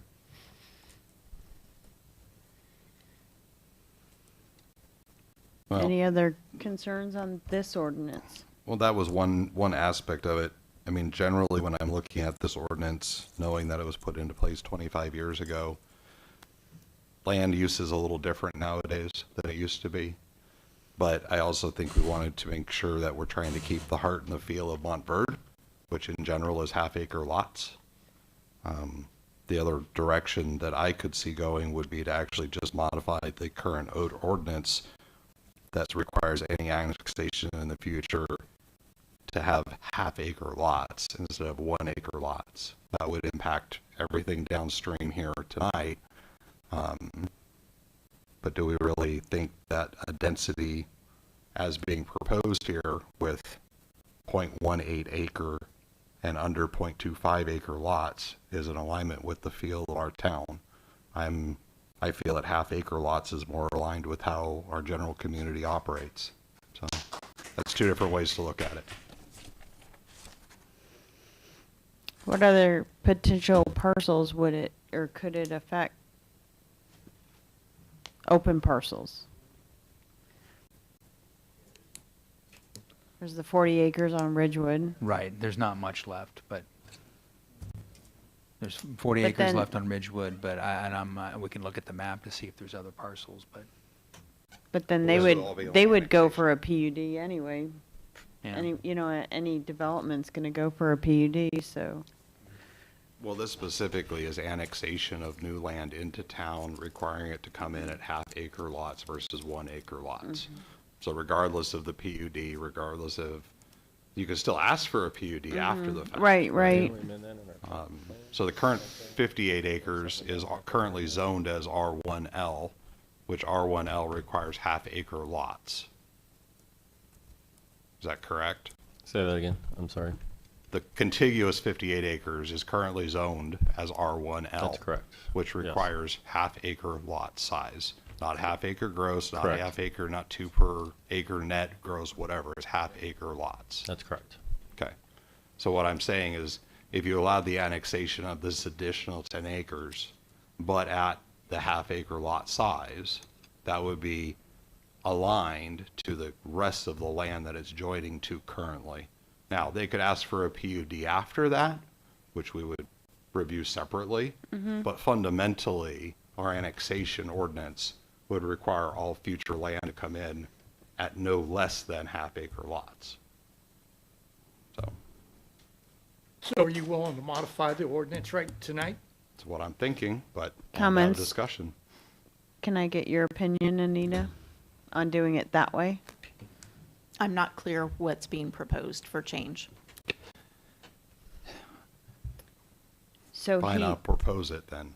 Because I was having to have a Okay. conversation more than a proposal to see how everybody else thought before doing an official proposal. So that's where I was at. Yeah. So his question would be, instead of closing it the way we just discussed, to just make it where it would be approved with anything in the future being a half acre minimum. Any other open land. So you're saying any annexations after today's date or after the adoption of this ordinance would require half-acre lots? Instead of 1 acre. Take the Instead of 1 existing acre. ordinance So- as it stands and simply change it from 1 acre to half acre. So that would require us to re-advertise, because that's a substantial change. Mhm. So that would make us go back through the hearing process. So then I have a question. If that were to be proposed, be accepted, passed, become codified, that land, the 10 acres would then be the same as the 58 acres. Could they then come back and ask for a PUD that then changes to something similar to this? Or would there be a nuance there that that land coming in under annexation had to be half acres, but then now you're immediately doing a PUD after? That's where I'm not clear on the legal steps. So if your intent is you're generally okay with the PUD that's here, my recommendation, you could approve this with the amendment you originally proposed, and then staff can bring back and advertise for another code change that makes it the half acre lots and keep it as a half acre lot. Hmm.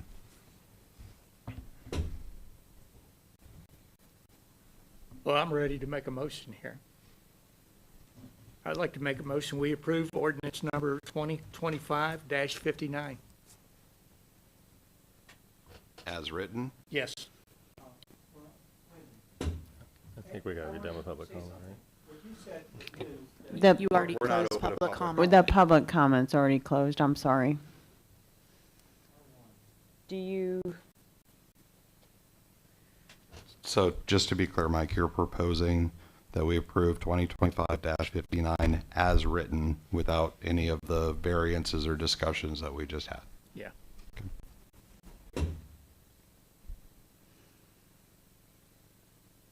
Then after this is approved, if it is approved, then we can look at that in the future, what you're talking about. yeah, but he was wanting to state your comment. Do you want a minute to be site specific to this We wanted it project? to be site specific. Yeah. Well, I'll pull my motion if you're willing to go ahead and modify it, what you think is, but I just want to move on. Let's, Can he pull his motion and, There's not been a second, so he can either make a new motion, or he can withdraw his motion and someone else can make a motion. I'll withdraw my motion. okay, withdraw. You want to go ahead? I'm leaning towards my second is the problem, not towards the slight adjustment. If you go toward the second, then we're, Then, so if you want to see what happened, if you want to see an overall change, then that would be a motion to deny this. Or to Paul's point, if you are okay with the project as proposed, then you could move to approve this and then make a separate motion for us to bring back a second ordinance at a future date to incorporate the changes that you want. so you could wrap that all together and then we could keep, But I don't know that, I don't know what your intent is, so. but yeah, if that's what you want.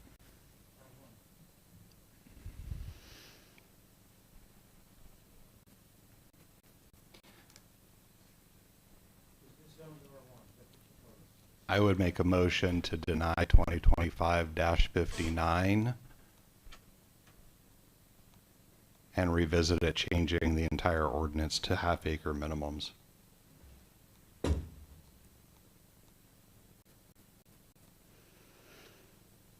So right now, this 9.5 acres, it's still 2 houses per acre on this project right here. The 9.5 acres has no zoning currently.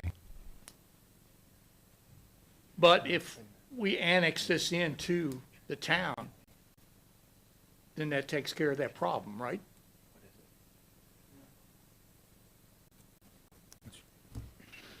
But you're annexing in land that would allow a precedent of being able to annex in land and build 0.25 or less acre densities. You're setting a precedent if you do this, is my concern. So, Can we stop the comments in the audience? Okay, please? yep, yep. It's No more distracting. comments, please. just let me, there was a question about the zoning, the current zoning of the 9.5 Yep. acres. To be clear, that is actually, yeah, go ahead. It's currently zoned Lake County PUD, light manufacturing and agriculture. I remember Yeah. reading that. And just to clarify, we mentioned 0.25 density. It's the density is separate from the lot size. I just want to make sure that was mentioned in the change. And how is the 58 acres zoned, Currently, R1L for the county. which is, I mean, for the city, I'm sorry, the town. Okay. which is one home per acre? But Well, you so can- the category for land use is different than zoning. So the zoning is 2 units. We use gross on that, but it's R1L zoning, as Paul has indicated, which is the half-acre lot size. So 2 units per acre, half Right. acre. So if we approved this, then you could change the PUD to say you required half-acre lots. You could, but Aaron wants to go one step further and make it where we have any future open space limited to half-acre minimums. Yeah. Now, if we proved it that way, they would still have to advertise, and it's still an if, correct? So the motion was to deny 2025-59 and essentially bring back a revision to this code to require half-acre minimum lot size. We don't have a second yet, but Right. that's the motion. Could I ask you what the lot sizes are in Willow Ridge? What did we approve for Willow Ridge? So, yeah, Willow Ridge is half acre lot size. Then the other development on the other side, Morningside, is quarter lot size. So Morningside, which is adjacent to this property, is quarter-acre lot size? It's a RMD, which is 4 units per acre. Yeah, R1M, I'm sorry. Sorry, Yeah, R1M, 4 units units per acre. yeah. So what they're proposing is a bit more consistent with what's there? They're proposing 1.68 units per acre, but with the smaller lots that are not half acre lots.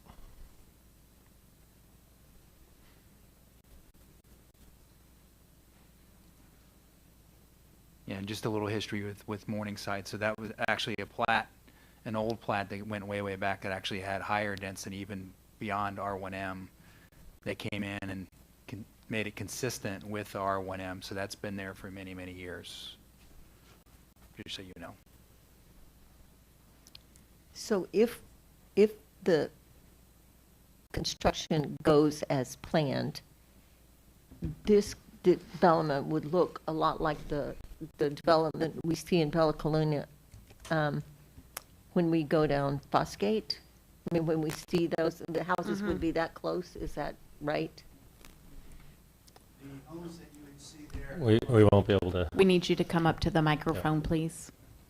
Thank you. Hi, Paul Simonson with DCS Real Estate Investments, located at 16690 Cavallo Drive, Montverde, Florida.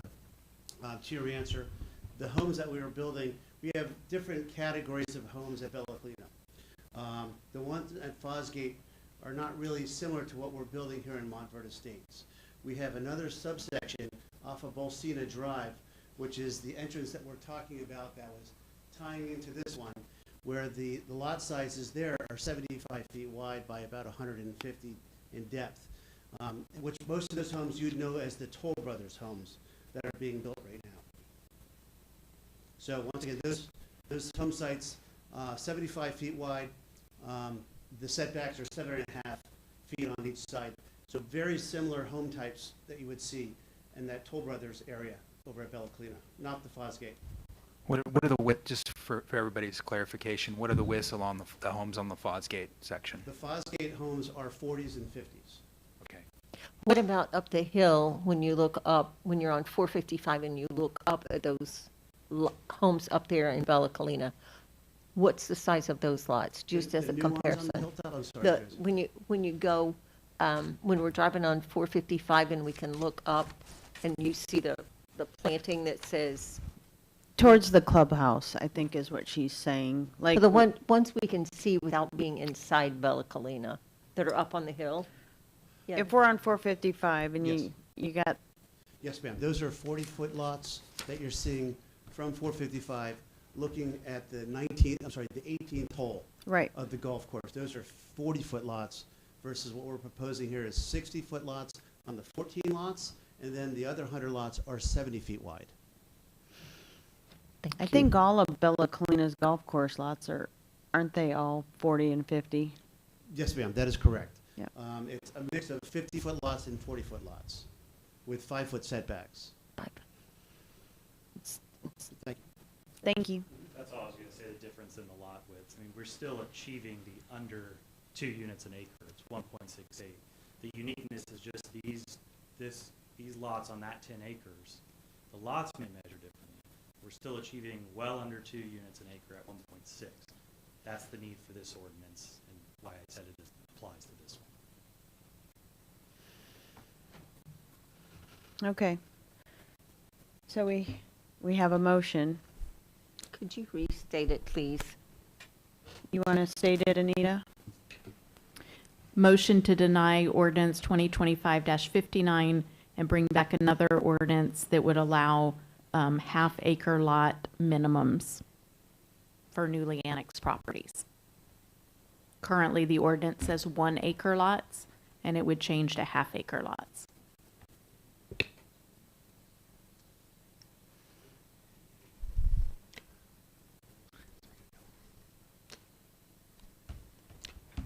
What are we thinking here?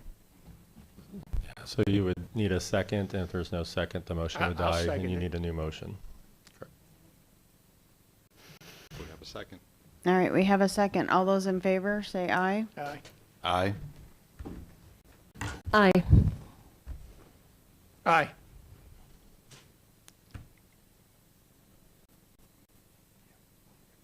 Aye. Opposed? Nope. So then we are not continuing with any of the other ordinances? Okay, yep. Since this is just a recommendation to council, you can still proceed with your other, with the other ordinances in front of you. We can? Yes. Okay.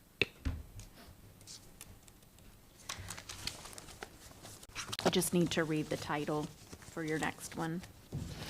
Okay, next is ordinance number 2025-60.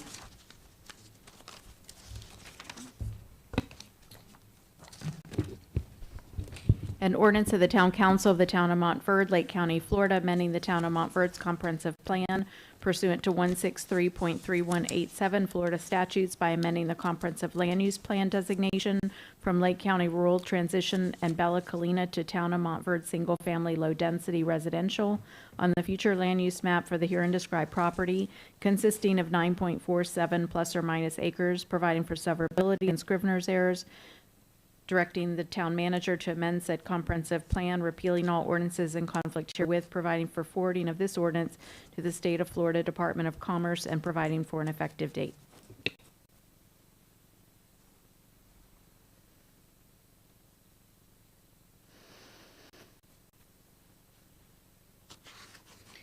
So basically what we're doing is bringing this 9.5 acres into the town. Am I correct? This is changing the future land use designation Correct. to R1L. Right, it's agriculture now? Yeah. It's a rural transition in the county and Bella Colina in the county. Yeah.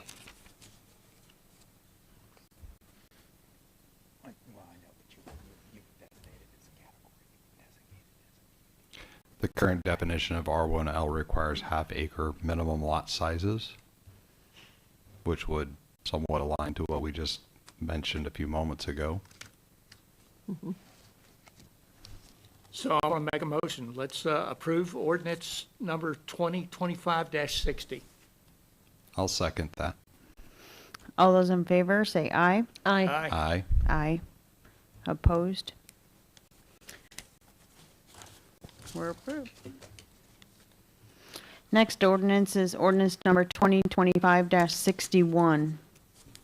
An ordinance of the Town Council of the Town of Montverde, Florida to change the zoning from Lake County PUD, agriculture and light industrial, and Town of Montverde single-family low density to Town of Montverde single-family residential PUD for the herein described property owned by DCS Real Estate Investments LLC and Wilmington Development Services, Inc.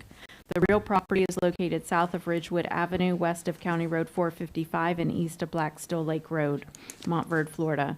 Approving waivers, directing the town manager to amend the zoning map as herein provided after the passage of this ordinance, approving variances from town code with conditions, providing for severability, repealing all ordinances in conflict herewith, providing for Scrivener's errors, and providing for an effective date. It seems like this is contrary to what we have already previously approved.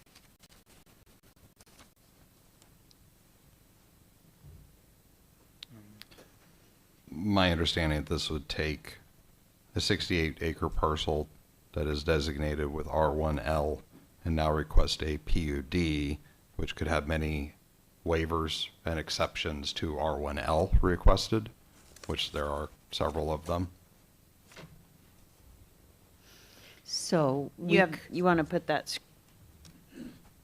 slide back up? Yeah, and Aaron is correct on that. Yeah.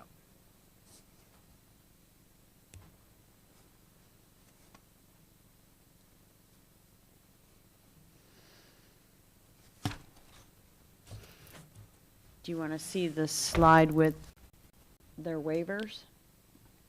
I would start with the lot development standards, the setbacks, Right there. lot sizes. That one right there. Yes.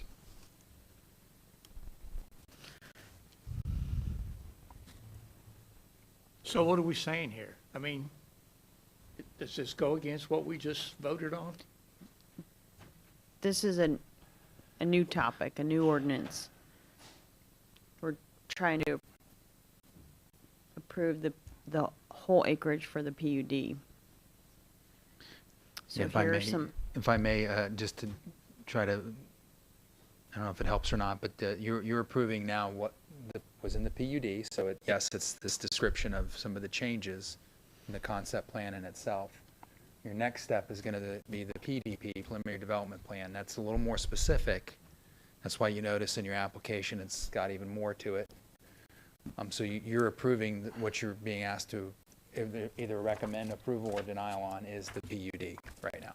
Well, as it stands, it's clearly not half-acre lots. If we want to expect half-acre lots, then I don't see how we can approve it. It's not, but the PUD, again, neutral statement here, whether you want the PUD or not, the PUD allows you to defer from the typical lot size, the required lot size of an R1L, as Aaron has said, yeah.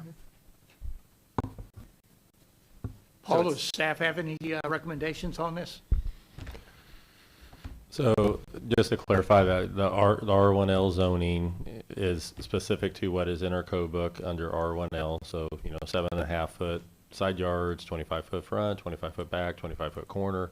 The half acre lots The PUD allows deviations because it creates a new zoning. So this is what they're requesting, and this is what the site is they're proposing. So you would just have to look at all the evidence and what you've seen in front of you and make a decision off of that. Yeah, so the PUD is a little different. I mean, as Aaron had said just a minute ago, there could be some differences. The actual zone is strict conformance to the R1L, but there could be things that you would decide and the council would decide that may be beneficial. That's why that's the difference between the two. Yeah, and just the open space, for instance, or the Yeah. I was going to say you have Yeah. open space, side yard setbacks. Yeah. So some things will be greater and some things will be less than. Right. You like know, the because it's buffers. PUD specific, it's a planned unit development. Right.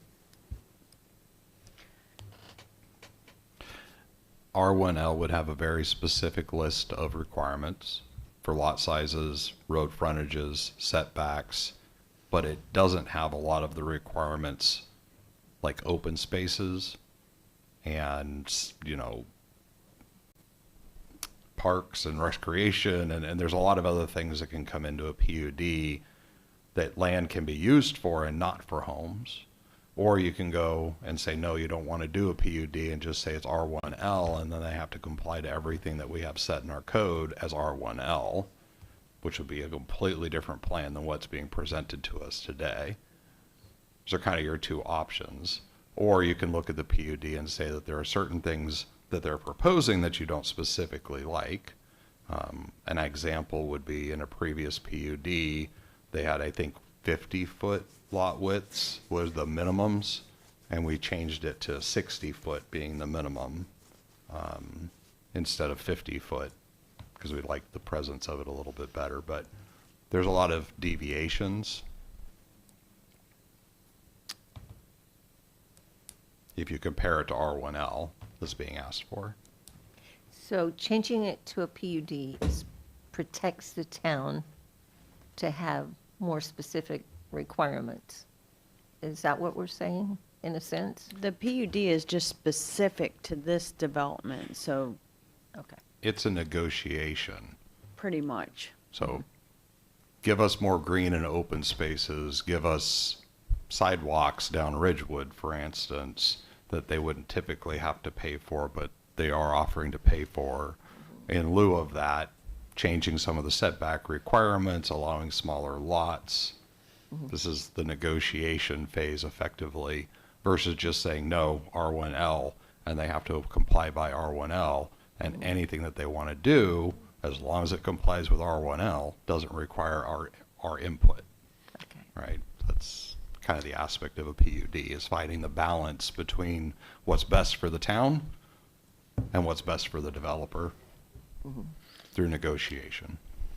So specifically on this site, and that's probably a good way of saying it, the negotiation or the stuff that we work with the developer through this PUD process, which we wouldn't have, I guess, as much input. We're specifically landscaping, the buffer between Magnolia Terrace, the setback that we have there, the location of the sewer line, sidewalks, the paver sidewalks we put in, which doesn't impact us because it's kind of behind gates. But that's probably in the sidewalk that goes out on Ridgewood that they're going to install to connect to our existing sidewalk. So there's a lot of little things, but those were the main things. It was mainly sewer plant location, listening to the residents, buffer yards, landscaping, and even location of lots, trying to keep the lots as much as possible away from the houses. So those were through our negotiations, listening from the residents, that's how they drew this PUD based off of those concerns that we expressed to them. And again, with straight zoning, as Aaron has said very well, the buffer, like an R1L to an R1L, so Mag Terrace R1L or PUD, R1L land use category, there's no buffer required. Zero buffer. Buffer required. So the PUD, that is, in this case, one of those things you negotiate. That's been negotiated. So I don't know if that helps. That, and as Paul said, the open space is higher than would be required, than is required in R1L. Just for clarity, the 20-foot buffer between Mag Terrace on the north-south direction and that 200 and 300-foot buffer, if you go R1L, wouldn't be required. They could butt those property lines right up to Mag Terrace under R1L, correct? That's Correct. Yeah, that would Yeah. not be required because, I'm sorry, that would not be required if it was straight zoning. Yeah. So doing some sort of PUD helps protect the existing residents in Mag Terrace from being built right on top of them, basically. Correct. So, Yes.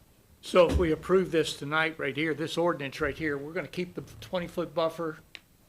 You're gonna approve it like this unless you make any changes.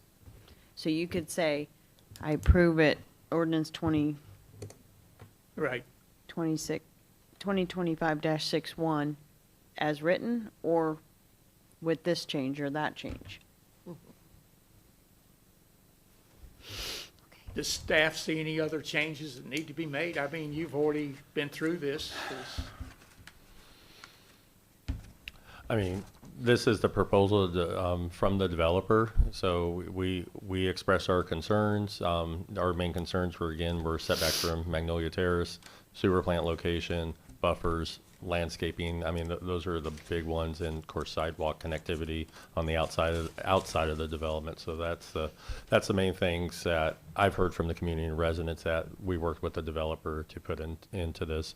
I mean, obviously, always lot sizes always come. It's a give and take with lot sizes. There's a lot of green space and a lot of lots that back up to green space, so that have the appearance of half-acre lots, but they're not quite there. Constantly, just from a management, set this whole thing aside and say, and luckily the town doesn't have much more to development, but we got to be careful as a town too. As the larger the lot size, the more water we're putting on it. We're already having trouble with St. John's because we're putting 50 gallons a day more than we need to. So when we have opportunities with a developer that has a lot of green space that doesn't require irrigation, it does benefit the town, and that's another benefit of a PUD that you wouldn't see in straight zoning, because we are experiencing some issues with St. John's. are the green spaces not irrigated then, even by the HOA? I believe most of these are going to be in Bahia grass, if I'm saying that right, or some type of natural landscape. And the landscape areas will be low drip systems for the trees and things along that line to meet the latest LEED standards. Yeah, there's a native, for the buffers, they have to be Florida native plants, all the buffers, so. Yeah. So if we approve this tonight, we're protecting Mag Terrace as far as having the buffer zone, the landscaping. We're giving them the. It's stronger than the R1 zoning, I'll say that. By a bit.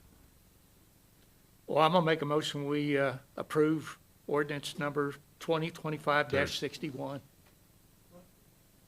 There's a lot to be discussed still, but. What's that? I would say there's still a lot of details to be discussed, but you've made a proposal.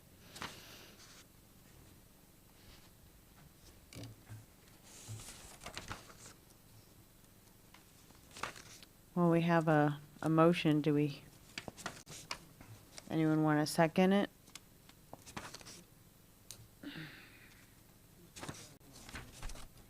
Well, I'll pull my motion. Go ahead and make a motion to deny it then. I mean. Well, I we didn't say I was going to make a motion to deny it, but there's a lot of tweaks or adjustments or things we want to talk about in here. Right. In this particular section, is my only concern, so.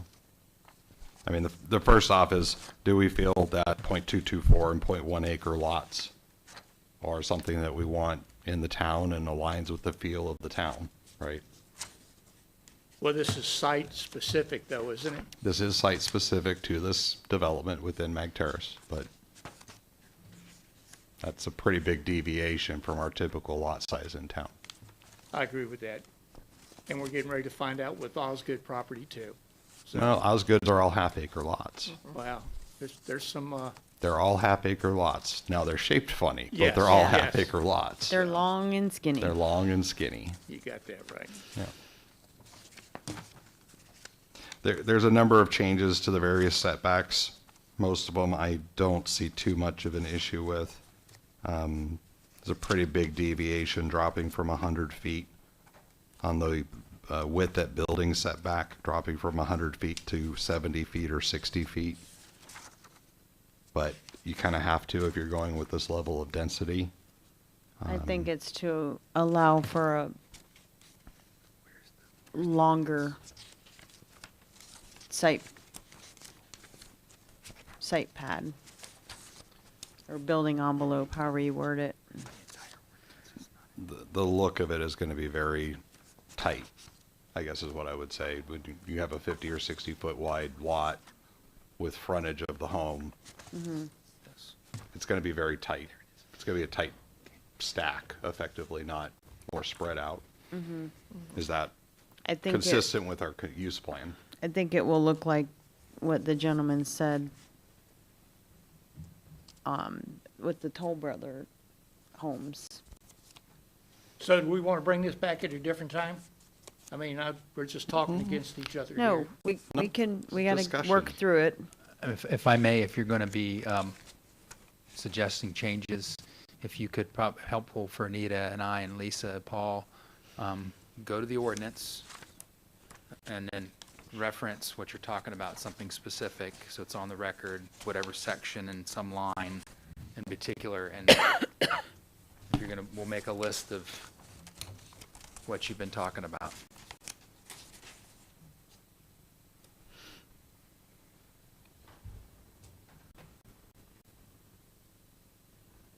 So basically, we're going to bring this back at a later date. once Nope, you nope, make the list. we're working through it right All now. Yeah. Let's do it. Yeah. So, any concerns on the development standards? I mean, I personally think they're in line with what Bella Colina already has on their Toll Brothers side. I know it's not what you like, but it's what they have. I would agree that it aligns with Bella Colina, Mhm. and this is going to be a gated portion of Bella Colina, somewhat segregated from our town. So, I mean, I'm open to discussion on it. I mean, I would prefer half-acre lots, but I'm also aware or hyper-aware that this is a gated community with a large number of existing homes that are set up in a specific manner. So you also want some uniformity to what currently exists within the master plan development. This chunk just happens to be within our town, Mhm. where the rest of it is not. So, if everybody else is okay with not pushing or holding to our half-acre lots, then I'm okay with the rest of the setbacks and other requirements. Yeah, I'll buy that. I mean,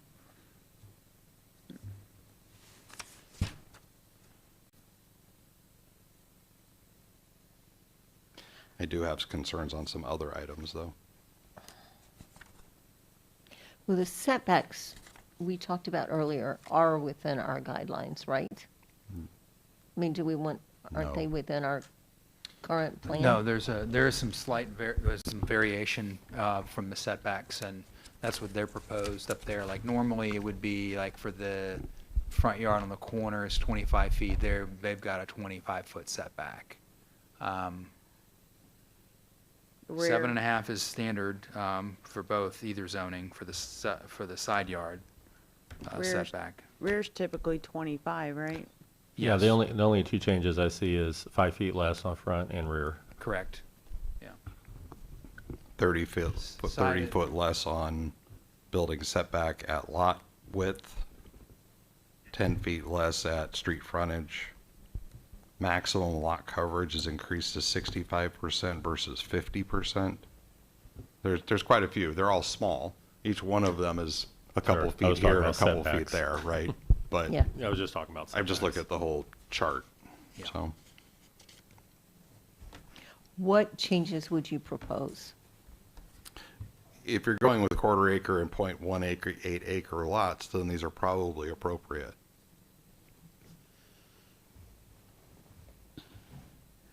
None of these lots, well, some of them are quarter acre, some of them are smaller than that. They're all .224 Yeah. and .18. So, both less than quarter acre lots. So I Mhm. said, if we're okay with the less than quarter acre lots, then I don't, other than the 65% lot coverage, that one feels a little bit odd. Maximum lot coverage at 65%. That means that 65% of our lot, the lot is covered potentially in hardscape, non-impervious surface. Is that correct, Paul? That's Sean correct. after that. That's how we measure impervious, yes. That's correct, and it's Yeah. 50% across the whole development. And Actually, 40%, yeah. 40% across the whole development. Yeah, 40% across the whole development, but Yeah. all of our current homes here have a 50% max requirement, right? And you're Right. exceeding that No, and in this. you bring up a good point. I mean, we have to look at these design standards holistically. That's what we've been doing over the past months with staff. Those deviations are what allow us to provide the things that we're hearing that the town and other residents wants, like those buffers. And so when we pull on one lever, other levers move. And that's, when we talk about, we look at the site plan or what staff thinks about it, we designed these performance standards based on the site plan, which your staff is recommending for approval. So, and then, and I certainly appreciate the other things too, like we keep talking about half acre lots. But again, it's 1.6 units per acre density. And so we're achieving what you're wanting to see, but we do the PUD, of course, to allow for all the positives that the residents Understood. want to see. Yeah. So that's why we have that.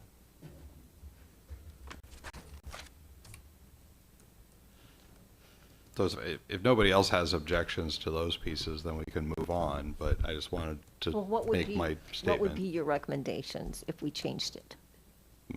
So it's not, Personally, go ahead, Karen. it's not a half, you understood what that gentleman just Yes. said? Okay, Yes. gotcha. So do you want to compromise between the half acre and what they're asking for? I mean, do you want to suggest that? I mean,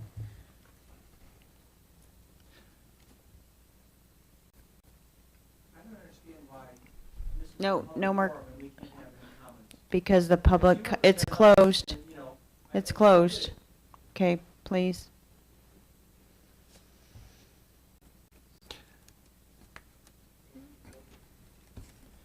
We just had another major development in town in which we held really firmly to the half acre lot size, and that's where I'm feeling conflicted. I would like to see larger lot sizes as well. So, but is there a way we can compromise some, in this instance? I mean, how do we feel about that? So if we get larger lot sizes, we might just have less green space and less buffers. Right.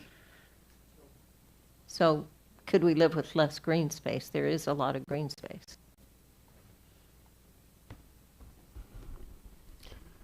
You could also, just a thought throwing out with lot sizes, you could look at the lots that back up to Magnolia Terrace or even to the other development and maybe expand the ones that are in direct to the rear of those developments as a possibility to consider, make those a little bit larger.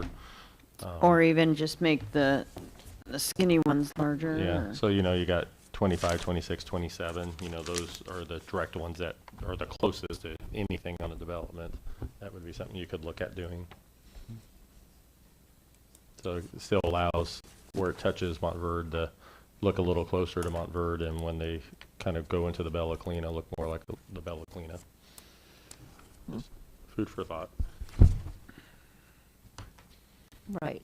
So we could propose exterior lots that face other properties to have a larger lot size, but the interior lots to stay the same. We could propose that.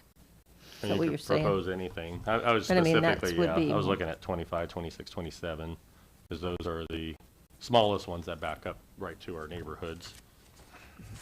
Numbers are really small. I need reading glasses. Yeah, so the clearly. ones just to the Yeah, I left of see 'em. left of the cul-de-sac there. Yeah, 24 is already very, very wide on its intersection with Mag Terrace, but then 25 down to 30. I have a question for the developer.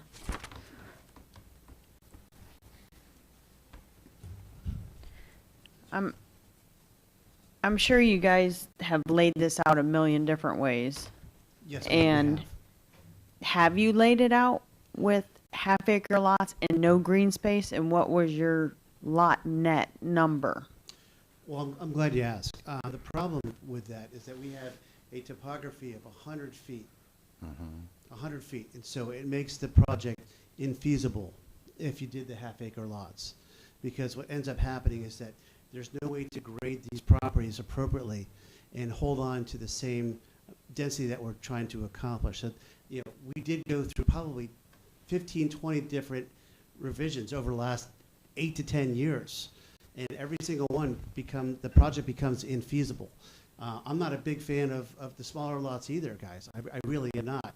I do have water restrictions to deal with. I have retaining walls to deal with. So, you know, the idea here was to try to get a density that was, you know, less than 2 lots per acre, make it gated, but also at the same time make it buildable. Because right now, you know, when you're running from 100 feet, you know, down to the wetlands, it's extremely challenging. So it wasn't a matter of increasing density as a developer and making profitability. It was a matter of making money and making sense. Hope I answered that.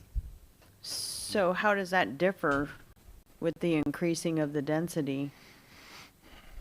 Because the site work the site work is so cost prohibitive. If I was to basically take it from 114 lots to 60 lots. Okay, I see. It'd be so cost prohibitive to do the project because all the water, all the streets, all the signage, everything that, and the water treatment plant would make the project just a bust, unfortunately. Because I understand. You understand? Yes. I would say this is how I started too, the uniqueness, the topography. That's what PUDs are about, the uniqueness of a property. Why I keep saying we talk about half acre, the half acre lot. Well, half acre lots are 2 units per acre. And we are under 2 units per acre. We're at 1.6. So we're achieving the spirit of everything we're discussing. We just have to look at this property holistically. Yep. And the design regulatory scheme to meet or exceed codes. And then the handful of places where we differ, there's justification and even more give to accommodate those. We're required to do it. We're required to justify it. So where they differ, there's other items we're accommodating for, like those buffers. That's why this is such a successful development scheme in which we're able to respond to the specific comments that we've heard from staff and from the residents tonight, and quite frankly, from you on the half-acre lots. We meet that. It's just the lots, you have to look at them as they relate uniquely to this property. Under 2 units an acre. So that's under 2 units an acre. I think it's just important to keep that in mind as we, again, pull on those levers. We are meeting that. I appreciate the 1.6 acre or 1.68 homes per acre design concept, but two homes of 1 acre is not 2 homes per acre, because you have to account for roads, you have to account for sidewalks, you have to account for utility spaces, you have to account for green spaces. So it's about 35% of the gross land is lost due to roads and utility easements and other things under a standard R1 type designation. So your 68 acres would be reduced by about, call it 30%. And then the rest of that is used at half-acre lots per home, which would get you down to about 80 houses or so on a 68-acre lot versus 114, right? So we're talking about a density difference of about 25 to 35 additional homes, but laid out in a much different manner with a lot more green and open space versus it all paved, right? So understanding that density difference. It's a great point. You can look at it many different ways, and we have. And to accommodate those roads and those open spaces and those buffers, that's exactly our point. That's what arrived us to this site plan that's being recommended for approval today. Yeah, so realistically under R1L, you'd probably get a density of about 80 ballpark, 80, 85, somewhere in that neighborhood, right?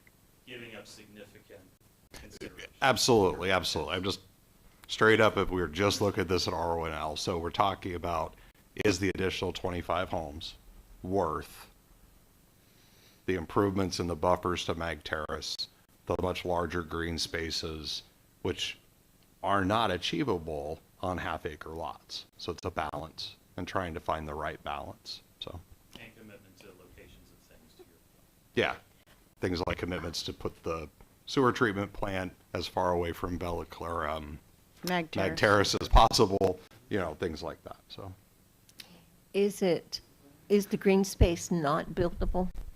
The green space that you have? It will not be buildable. Yeah, so that's That why runs- you. right. It runs with the land. We can't change that. I mean, you'd have to come back to town council, but we are locked into what's being presented. Can't build on the open space. Josie, are you asking if it's not buildable in the future, or are you saying No, the it's land not itself buildable. is The not land buildable? itself. Yeah, I thought that was the question you were asking. The For only- instance, a lot of Osgood was wetlands. Right. It technically wasn't buildable, but it was used in lots, My right? misunderstanding. Yeah. It's all dry land. Yeah, it's all dry So land, it is except for that bottom. buildable, but it's being committed as green space. Right, so it is buildable.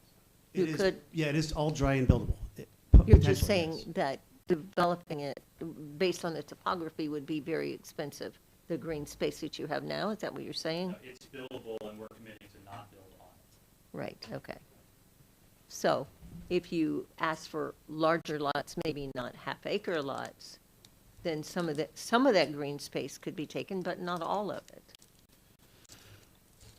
Well, the one thing that would happen, and Steve, I think you can jump in on here, because he did the original plans, 10 years ago for us, is we're talking about retaining walls beyond the leaf. Do you have recollection on those original plans? I do, and I recall that they backed up to Magnolia Terrace when we were doing the code compliant plan, yes. And then when we weren't cutting down, we were building them right at the back of that retention pond. And then we were, step into the site down from there. So there was a plan in the past, and the lots were right up on Magnolia Terrace. So we thought we'd done a really good job protecting Magnolia Terrace here compared to what the straight code would allow.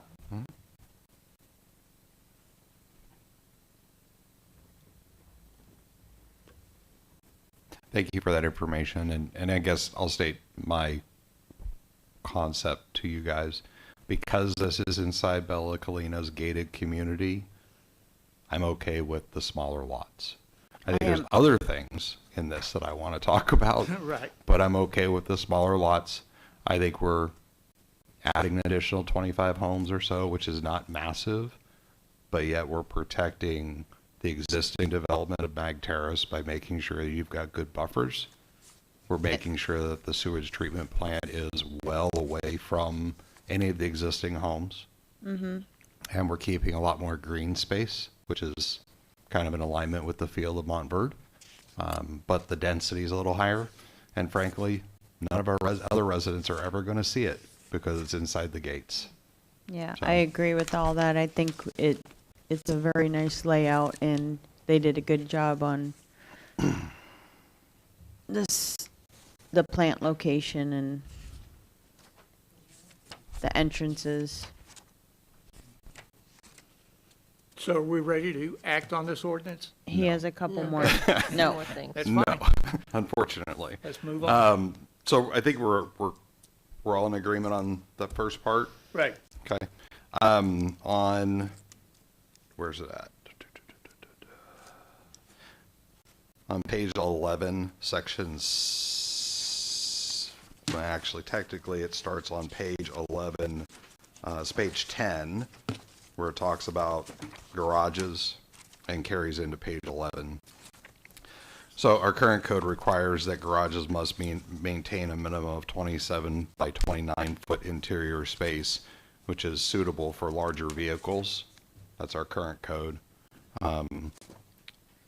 The language is being changed to be very subjective. I think a statement of a large enough garage to house two large size vehicles, Right. what's considered large size? I drive a Ford or a Dodge mega cab truck. Would that fit in the garage? I don't know. But they have this 27 by 29 foot interior. No, that's what size. they're asking to change. So our code says that they have to be 27 by 29. They're requesting a waiver to change it to two large-sized vehicles, and that garages shall not be used for any purpose which may prevent the daily use of the garage for the primary purpose of parking at least two operating vehicles. I don't like that concept because it's very subjective on what size that garage may be, first off, and how would you ever enforce a closed-up garage that has a garage door closed from not turning into a man cave, a she shed, a home gym, whatever you want to call it. We have the requirement of two large or a specific size of garage to allow people to park in their garage. So it goes from a very specific requirement to a very subjective statement, and I'm not sure I really like that. Okay, gotcha. You can always, obviously, you put that right back in. Well, my question was how does Bella Colina enforce that today? That's clearly verbiage directly out of Bella Colina's current guidelines about must maintain the garage in a manner that can be used to be parked in every day. How is that enforced? And do you allow street parking? I guess would be a second comment or question. Yeah, thank you for all the questions and allowing me to discuss it. So the Bella Colina has an architectural control board. And within that control board, we actually review every house individually to ensure that there's a two-car garage. Now, on Fosgate, as you can see, we have two-car garages, but the rest of the community is mostly loaded with three-car garages. The idea here was to once again duplicate or emulate what we have over on the toll side, which is on Bolsena Drive. We want to try to maximize the number of side-loaded garages that we have possible. And the side-loaded garages sometimes don't have the same garage requirements that that the town is requiring. But to your point, Aaron, as it relates to large vehicles, it's your large extended cab type of pickup truck that can get in there. But that's the purpose of just kind of tweaking it a little bit so it's not too large so that we can potentially do as many side-loaded garages and three-car garages as possible to make the streetscape look just like we have it at Bella Colina right now. How do you do side-loaded garages on 60-foot and 70-foot wide lots? I'm doing With them right now on 75-foot lots. Yes, ma'am. Yes, sir. Okay. The 60s are challenging though, Aaron. Yeah, I was going to say 60 feet to try and get a driveway alongside the house and get turned, especially with a larger vehicle. 100%. Yeah. Yeah. So what percentage do you think are front and which are side? So I'm really pushing for at least 50%, I think is what I put in the waiver here, of having side-loaded garages to increase that, if I can possibly. Like I said, it's all going to come down to the individual lots. But the 60-footers, I mean, I'm just going to be straight with you. They will be two-car garages, front-loaded. There's just no way of getting around it. Yeah. Yeah. How different in size are they typically from a 27 by 29? I think each bay is probably 10 feet by 23 feet, 10 feet by 24 feet, something like that. Multiplied by 2, of course. So 20 by 24. I looked back on Osgood, we did a minimum of 20 by 20 is what we put in that one.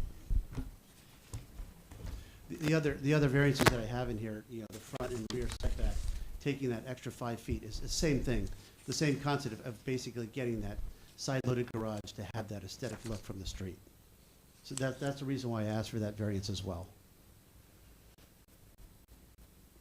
How many residents park in their garage versus driveways in Bella Colina today? Over on the Fosgate side, I would say more than 50% of the cars are in the garages. On the estate side, I'd say 60 to 70%. Okay. Yeah.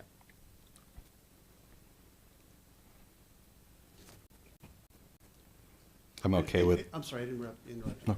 And the reason that I put in, the discouragement of doing anything in the garages because it is prohibited under the POA. So Gotcha. you can't have Man any cave. businesses out of Yeah. it. No, you can't. Yeah. But if I never open the garage door, how would you ever know? True point. You That's why I say, how do you enforce It's that, true. right? I mean, if I turn it into a massive home gym and keep my garage doors closed and park in my driveway all day long. Totally agree. It's more of a deterrence than an enforcement. Yeah. Yeah. Okay. Now that I understand, I'm less Thank you. concerned about that one. So. Yeah, give and take for the side loading. Another question, and this will probably be for you as well. On page 11, section 6, our code states 6-foot concrete sidewalks, and you're requesting a reduction to 5-foot. My question is, how wide are the current sidewalks throughout Bella Colina? Currently, they are 5 feet. They And are they're 5 paver, feet. yeah. 5 And- feet in pavers instead right. of, okay. And so the idea was we would absolutely do the 6 feet concrete on the exterior side of the development, and then just continue the same 5-foot Appian paver throughout the community internally. And as part of this, you're putting in sidewalks down Ridgewood, the length of the property, all the way to the roundabout? Is that All my the way to understanding? Lakemont, and then I think we curve around Lakemont as well. Okay. So that would, And those are 6 foot. and those are 6 foot. Concrete, yes. So part of the balance here is that effectively that would just about allow Mag Terrace residents to get all the way down to the roundabout on sidewalks and off the streets. That's Yep. exactly right. Okay. It's a benefit to the residents in town. Huge benefit. So.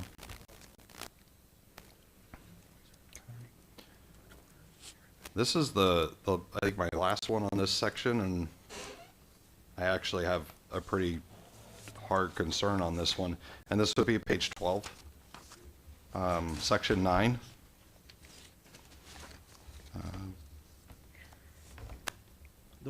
We currently require all developments greater than 25 lots to provide non-potable water sources for landscaping and irrigation. You've requested a waiver to that.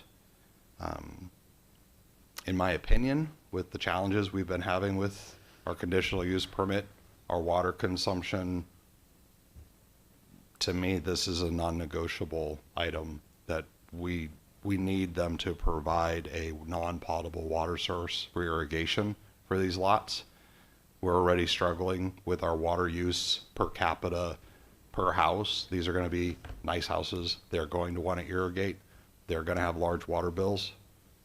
I don't think we can afford that to go against our consumptive use permit.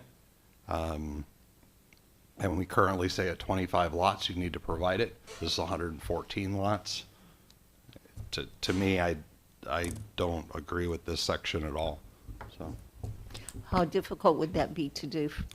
So the only reason that I asked for the variance is because I just don't know the St. John's, I don't know the consumptive use permit requirements or prohibitions to using wells or non-potable water, drilling. In Bella Colina, it's prohibited. The consumptive use permit that we have in Bella Colina prohibits well drilling, okay? So that was the only reason I put it in there. Now, what we've done at Bella Colina, we put in very, very tight water restrictions, whether it be command soil.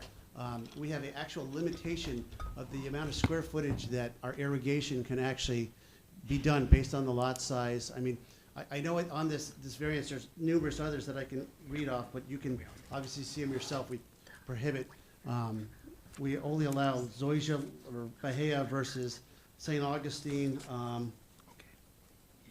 We talked about the irrigation system. We have shut-off systems for rain purposes, so we have rain sensors. We also control everyone's irrigation system. So I'll give you, for instance, on November 1st, we have irrigation only one day a week now as of November 1st, and it doesn't pop back on until April. So we're actually, we're always conserving water because St. John's is monitoring us. I know that Jim can opine to that because he's the one that sends the reports to St. John's on a monthly basis. So the only reason that we put the variance in there is because we're not sure, what is going to be required under the consumptive use permit for the town of Montverde. So we'd be happy to go down, that path with, pulling from the wells if possible. Paul, can you comment on that? So, Apopka Sound, Willow Ridge, and those developments, we had the developer drill individual lower volume wells. Each site has 5 separate wells on that. And those, at the time they were put in, were unmetered and okay. As we're going through this new consumptive use permit, St. John's has now taken the position, if it's a municipal water supply, any well we own now counts against our consumptive use permit. So when we get our new permit, every one of those wells that are put in are going to now count against our consumptive use permit. So drilling of a separate non-potable source or a different non-potable source no longer is amenable. So the only 2 sources of non-potable we have is either lake water or a lower fluoridine aquifer well. And they are required to put separate meters in. I started an early discussion. We're waiting to see, but we'll probably need to go back before this gets to second approval with council. My thought process is they would make a contribution toward the LFA well once we get approval from DEP that's going to be acceptable for an LFA.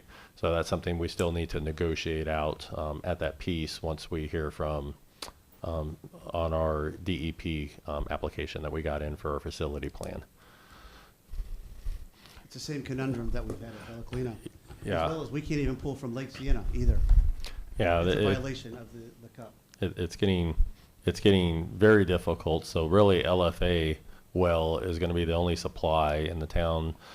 Is looking. That's a $3 million well that we have grant funding for. We're just waiting for facility plan approval. So that's the thought process by the time we get to the second reading on this, or if not, we're going to have to put some type of language in for the council that says they'll make some type of contribution toward that well to offset that. They are putting separate meters in for both potable and irrigation so we can monitor them separate, but it will come from the same source. The LFA well will be tied into the potable system, but we would still get credit for that LFA well. It's a little more complex than... So you're saying the wells that were currently drilled at Willows Ridge, as an example, were drilled by the developer for irrigation in Willows Ridge. They're under our control, and we're billing for those, and therefore they count towards our municipal consumptive use permit. Right now they don't, but they will when we get our new permit. Why would they still be owned by the HOA and therefore not part of our calculations? Because it's a part of our water supply system. We provide the irrigation water as a part of our water utility.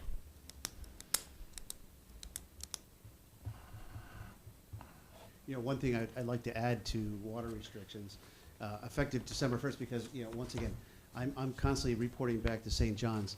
December 1st, we've actually instilled now super rates. And these super rates, if you exceed the maximum allowed irrigation for our separate water meter for irrigation, you start getting up to double the rates. If you do it 6 months in a row, your irrigation is turned off until the violation is basically mitigated. So, we are very heavy when it comes to water consumption, especially on the non-potable. So Bella Colina actually operates and owns, controls all of the individual irrigation controllers on every lot within Bella Colina. Is that what you're saying? That is exactly what I'm saying.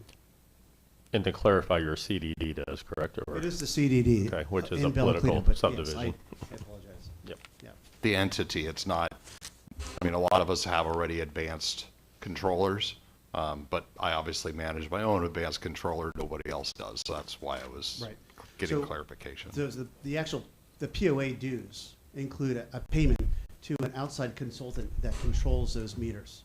They're also the ones that send the violations. They're also the ones that are going to instill the super rates. And then if things get really bad, they're going to shut off people's water after 6 violations. So kind of back to your question, that there's still a little negotiation that needs to be done to handle a contribution that will supply a lower aquifer well for the town, which would benefit the entire community, just not their subdivision. And we've had some discussions on that. We just have never gotten to, we're just, yeah. So it'll end up being a dollar figure at some point here in the near future, or some type of contribution of running a line or something that benefits the town. You know, and we'll have that discussion here pretty quickly. So that water's still going to be treated. It's still going to be chlorinated and everything like regular drinking water. You're going to run a single water main for both purposes to a home and put in 2 meters effectively. That's correct. Coming off of the same supply line. Because St. John's wants us to watch the water difference between what goes in the house and what goes on the lawn. They require that. Very, very critical when you have a sewer system that's usually billed by the number of potable water gallons you consume. You then charge the sewer consumption based on the house. On the correct. house usage and not the irrigation usage, right? So it's interesting direction that we're going. Well, it's not, I guess, the direction. It's really the only path that St. John's is laying out for us. What about Osgood? I thought they were tapping out of Lake Apopka. They have the option of Lake Apopka or contributing to the LFA well. Same option. They obviously got the lake sitting right there. They already started the process to try to talk St. John's and Lake Apopka, and so we'll be getting into that as we get into their design plans a little further with them. So the same scenario, there's not a set number that will be negotiated once we kind of get all the costs put together. Trying to see where the binders sections changes. So I guess the next thing changes there. Okay. So I'll come back to that one. The last thing that I actually have, I don't know if anybody else has anything. I was looking at the traffic study that was done, which is deep into this section. Doesn't really have a page number. I saw it, Kimberly Horn. Yeah, it's the Montverde Stage Traffic Study from Kimberly Horn. I saw it. I was reading through the numbers, and I agree with the data that I'm seeing based on current measurements of traffic.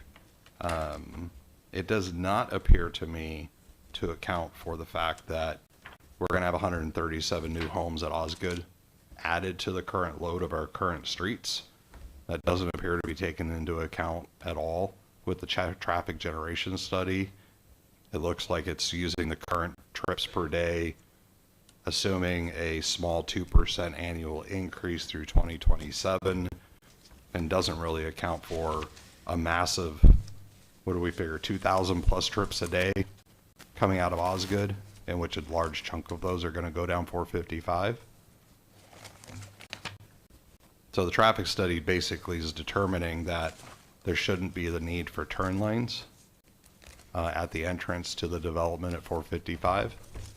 But I don't think it's properly accounting for the traffic levels that are going to go through when the Osgood development, which is already approved, comes online. So go ahead, Anita. Go ahead. So we put in the PUD document on page 5 that they have to prepare an updated traffic study at the time they submit for the preliminary site plan, which I think is before you tonight as well, but they have to get Lake County approval and make any improvements that Lake County determines is necessary on both Ridgewood and County Road 455, since those are county roads. So that determination has not yet been made, but when they come in for construction plan approval, the county will look at those and advise what improvements on 455 and Ridgewood are required. And I know there has been back and forth between developer and the county, and they're still working through that. I believe the county did come back, and there's going to, looks like be some type of requirement for turn lanes. The size or what those are, we don't have the specific because they are county roads, and we'll lean on the county what they want done on their county road through there. And in the front part of that study, the first page, you'll see the comments from Lake County right before the study. So that dated November 4th. And I know they're still kind of doing a little bit of back and forth on that. Right. Yeah. Can I ask you a question? On page 5, that same page, On number 2, under transportation, why is it in accordance with City of Mount Dora standard providing 2 travel lanes? That's good. Sure. Oh, sorry, go ahead, Amy. You're good. So rather than the town going to the expense of adopting and compiling its own regulations, the engineers for the town looked at the City of Mount Dora standards, and the town manager looked at those and thought those were appropriate and good standards, so we just adopt theirs. Thank you. You're welcome. What page was that, Sean? You were Page referencing? 5. No, Sean was referencing the Oh, Kimberly Horn. Okay, so, right, it's in front, the comments from Lake County are, and my book here has a green tab on it. It's right before the Montverde State's traffic impact study.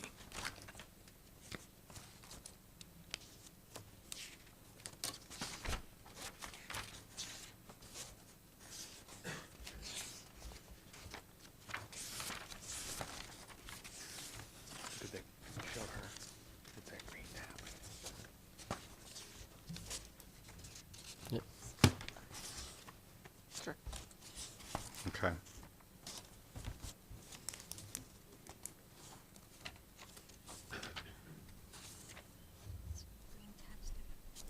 Okay. Anybody else have any questions? I know I've been full of them this evening.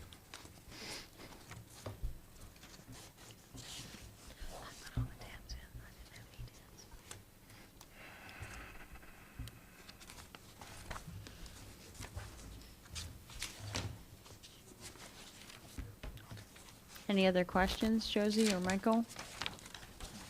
I'm good. There's. Okay, that's good, that's good. Just one thing.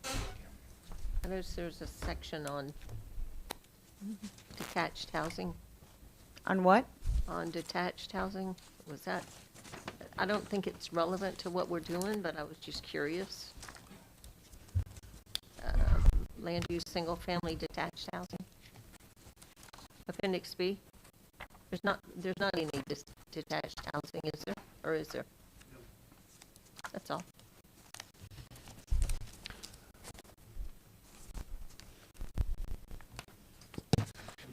All right. All right, can I get a motion? I'll make a motion. A motion that we approve ordinance 2025-61 as written, except for waiver number 9 on water conservation, that we note that non-potable water is a requirement, whether that be through a well or contribution to the LFA for non-potable water as negotiated between the town and the developer, but non-potable water is a requirement. I'll second it. All those in favor, say aye. Aye. Aye. Aye. Okay, passes. Do you have a question? I had a question. Didn't he just explain that that was very, very difficult? So I think with the motion, as I understand it, they would either make a contribution to the town's LFA well Okay. or do an alternative water supply. Okay. Is that fair, Mr. Wadsworth? Yes, Okay. they need to provide some source of non-potable water for irrigation, whether that's through potentially drilling their own well or through contribution to the LFA. Okay. And That's I think reasonable. that's always was the intent of our conversation. So, Okay. so thank you. So I think yes, that's I a good vote in motion. favor. Okay, so clarification, all in favor? Aye. Aye. Aye. Aye. No one's opposed.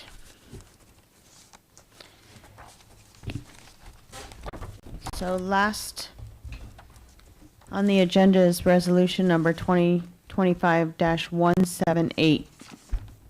A resolution of the Town Council of the Town of Montverde, Florida, granting preliminary development plan approval for Montverde Estates, a 114 single-family lot residential subdivision generally located south of Ridgewood Avenue, west of County Road 455, and east of Blackstill Lake Road, lying within the Town of Montverde, Lake County, Florida, and providing for an effective date.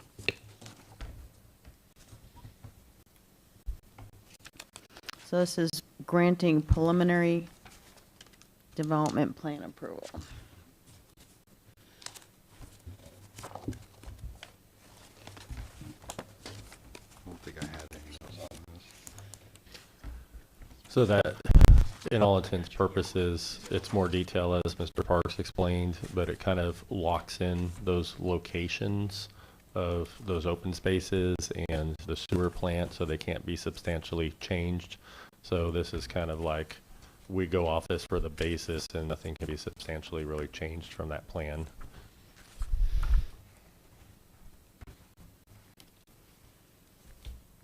Well, I'd like to make a motion, we approve 2025-178. I'll second it.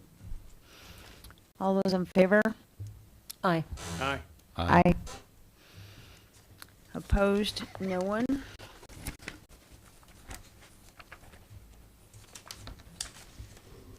And last on the agenda would be just a motion to adjourn. So move. Pardon? So move. I move You that we motion? adjourn. Can I get a second? I'll second that. All right. All those in favor, say aye. Aye. And you didn't even thank me for not putting 10 other things on the agenda tonight. Thank you. Awesome. Thank you, everyone. Somebody opposed. Thank Who you. opposed? Somebody opposed adjourning? I saw that. This is going to come back before us again, right? Oh, final. You'll see a final PDP plan, that's just. Okay. I'd like to keep my binder then till then, so I can review my notes and comparisons. The,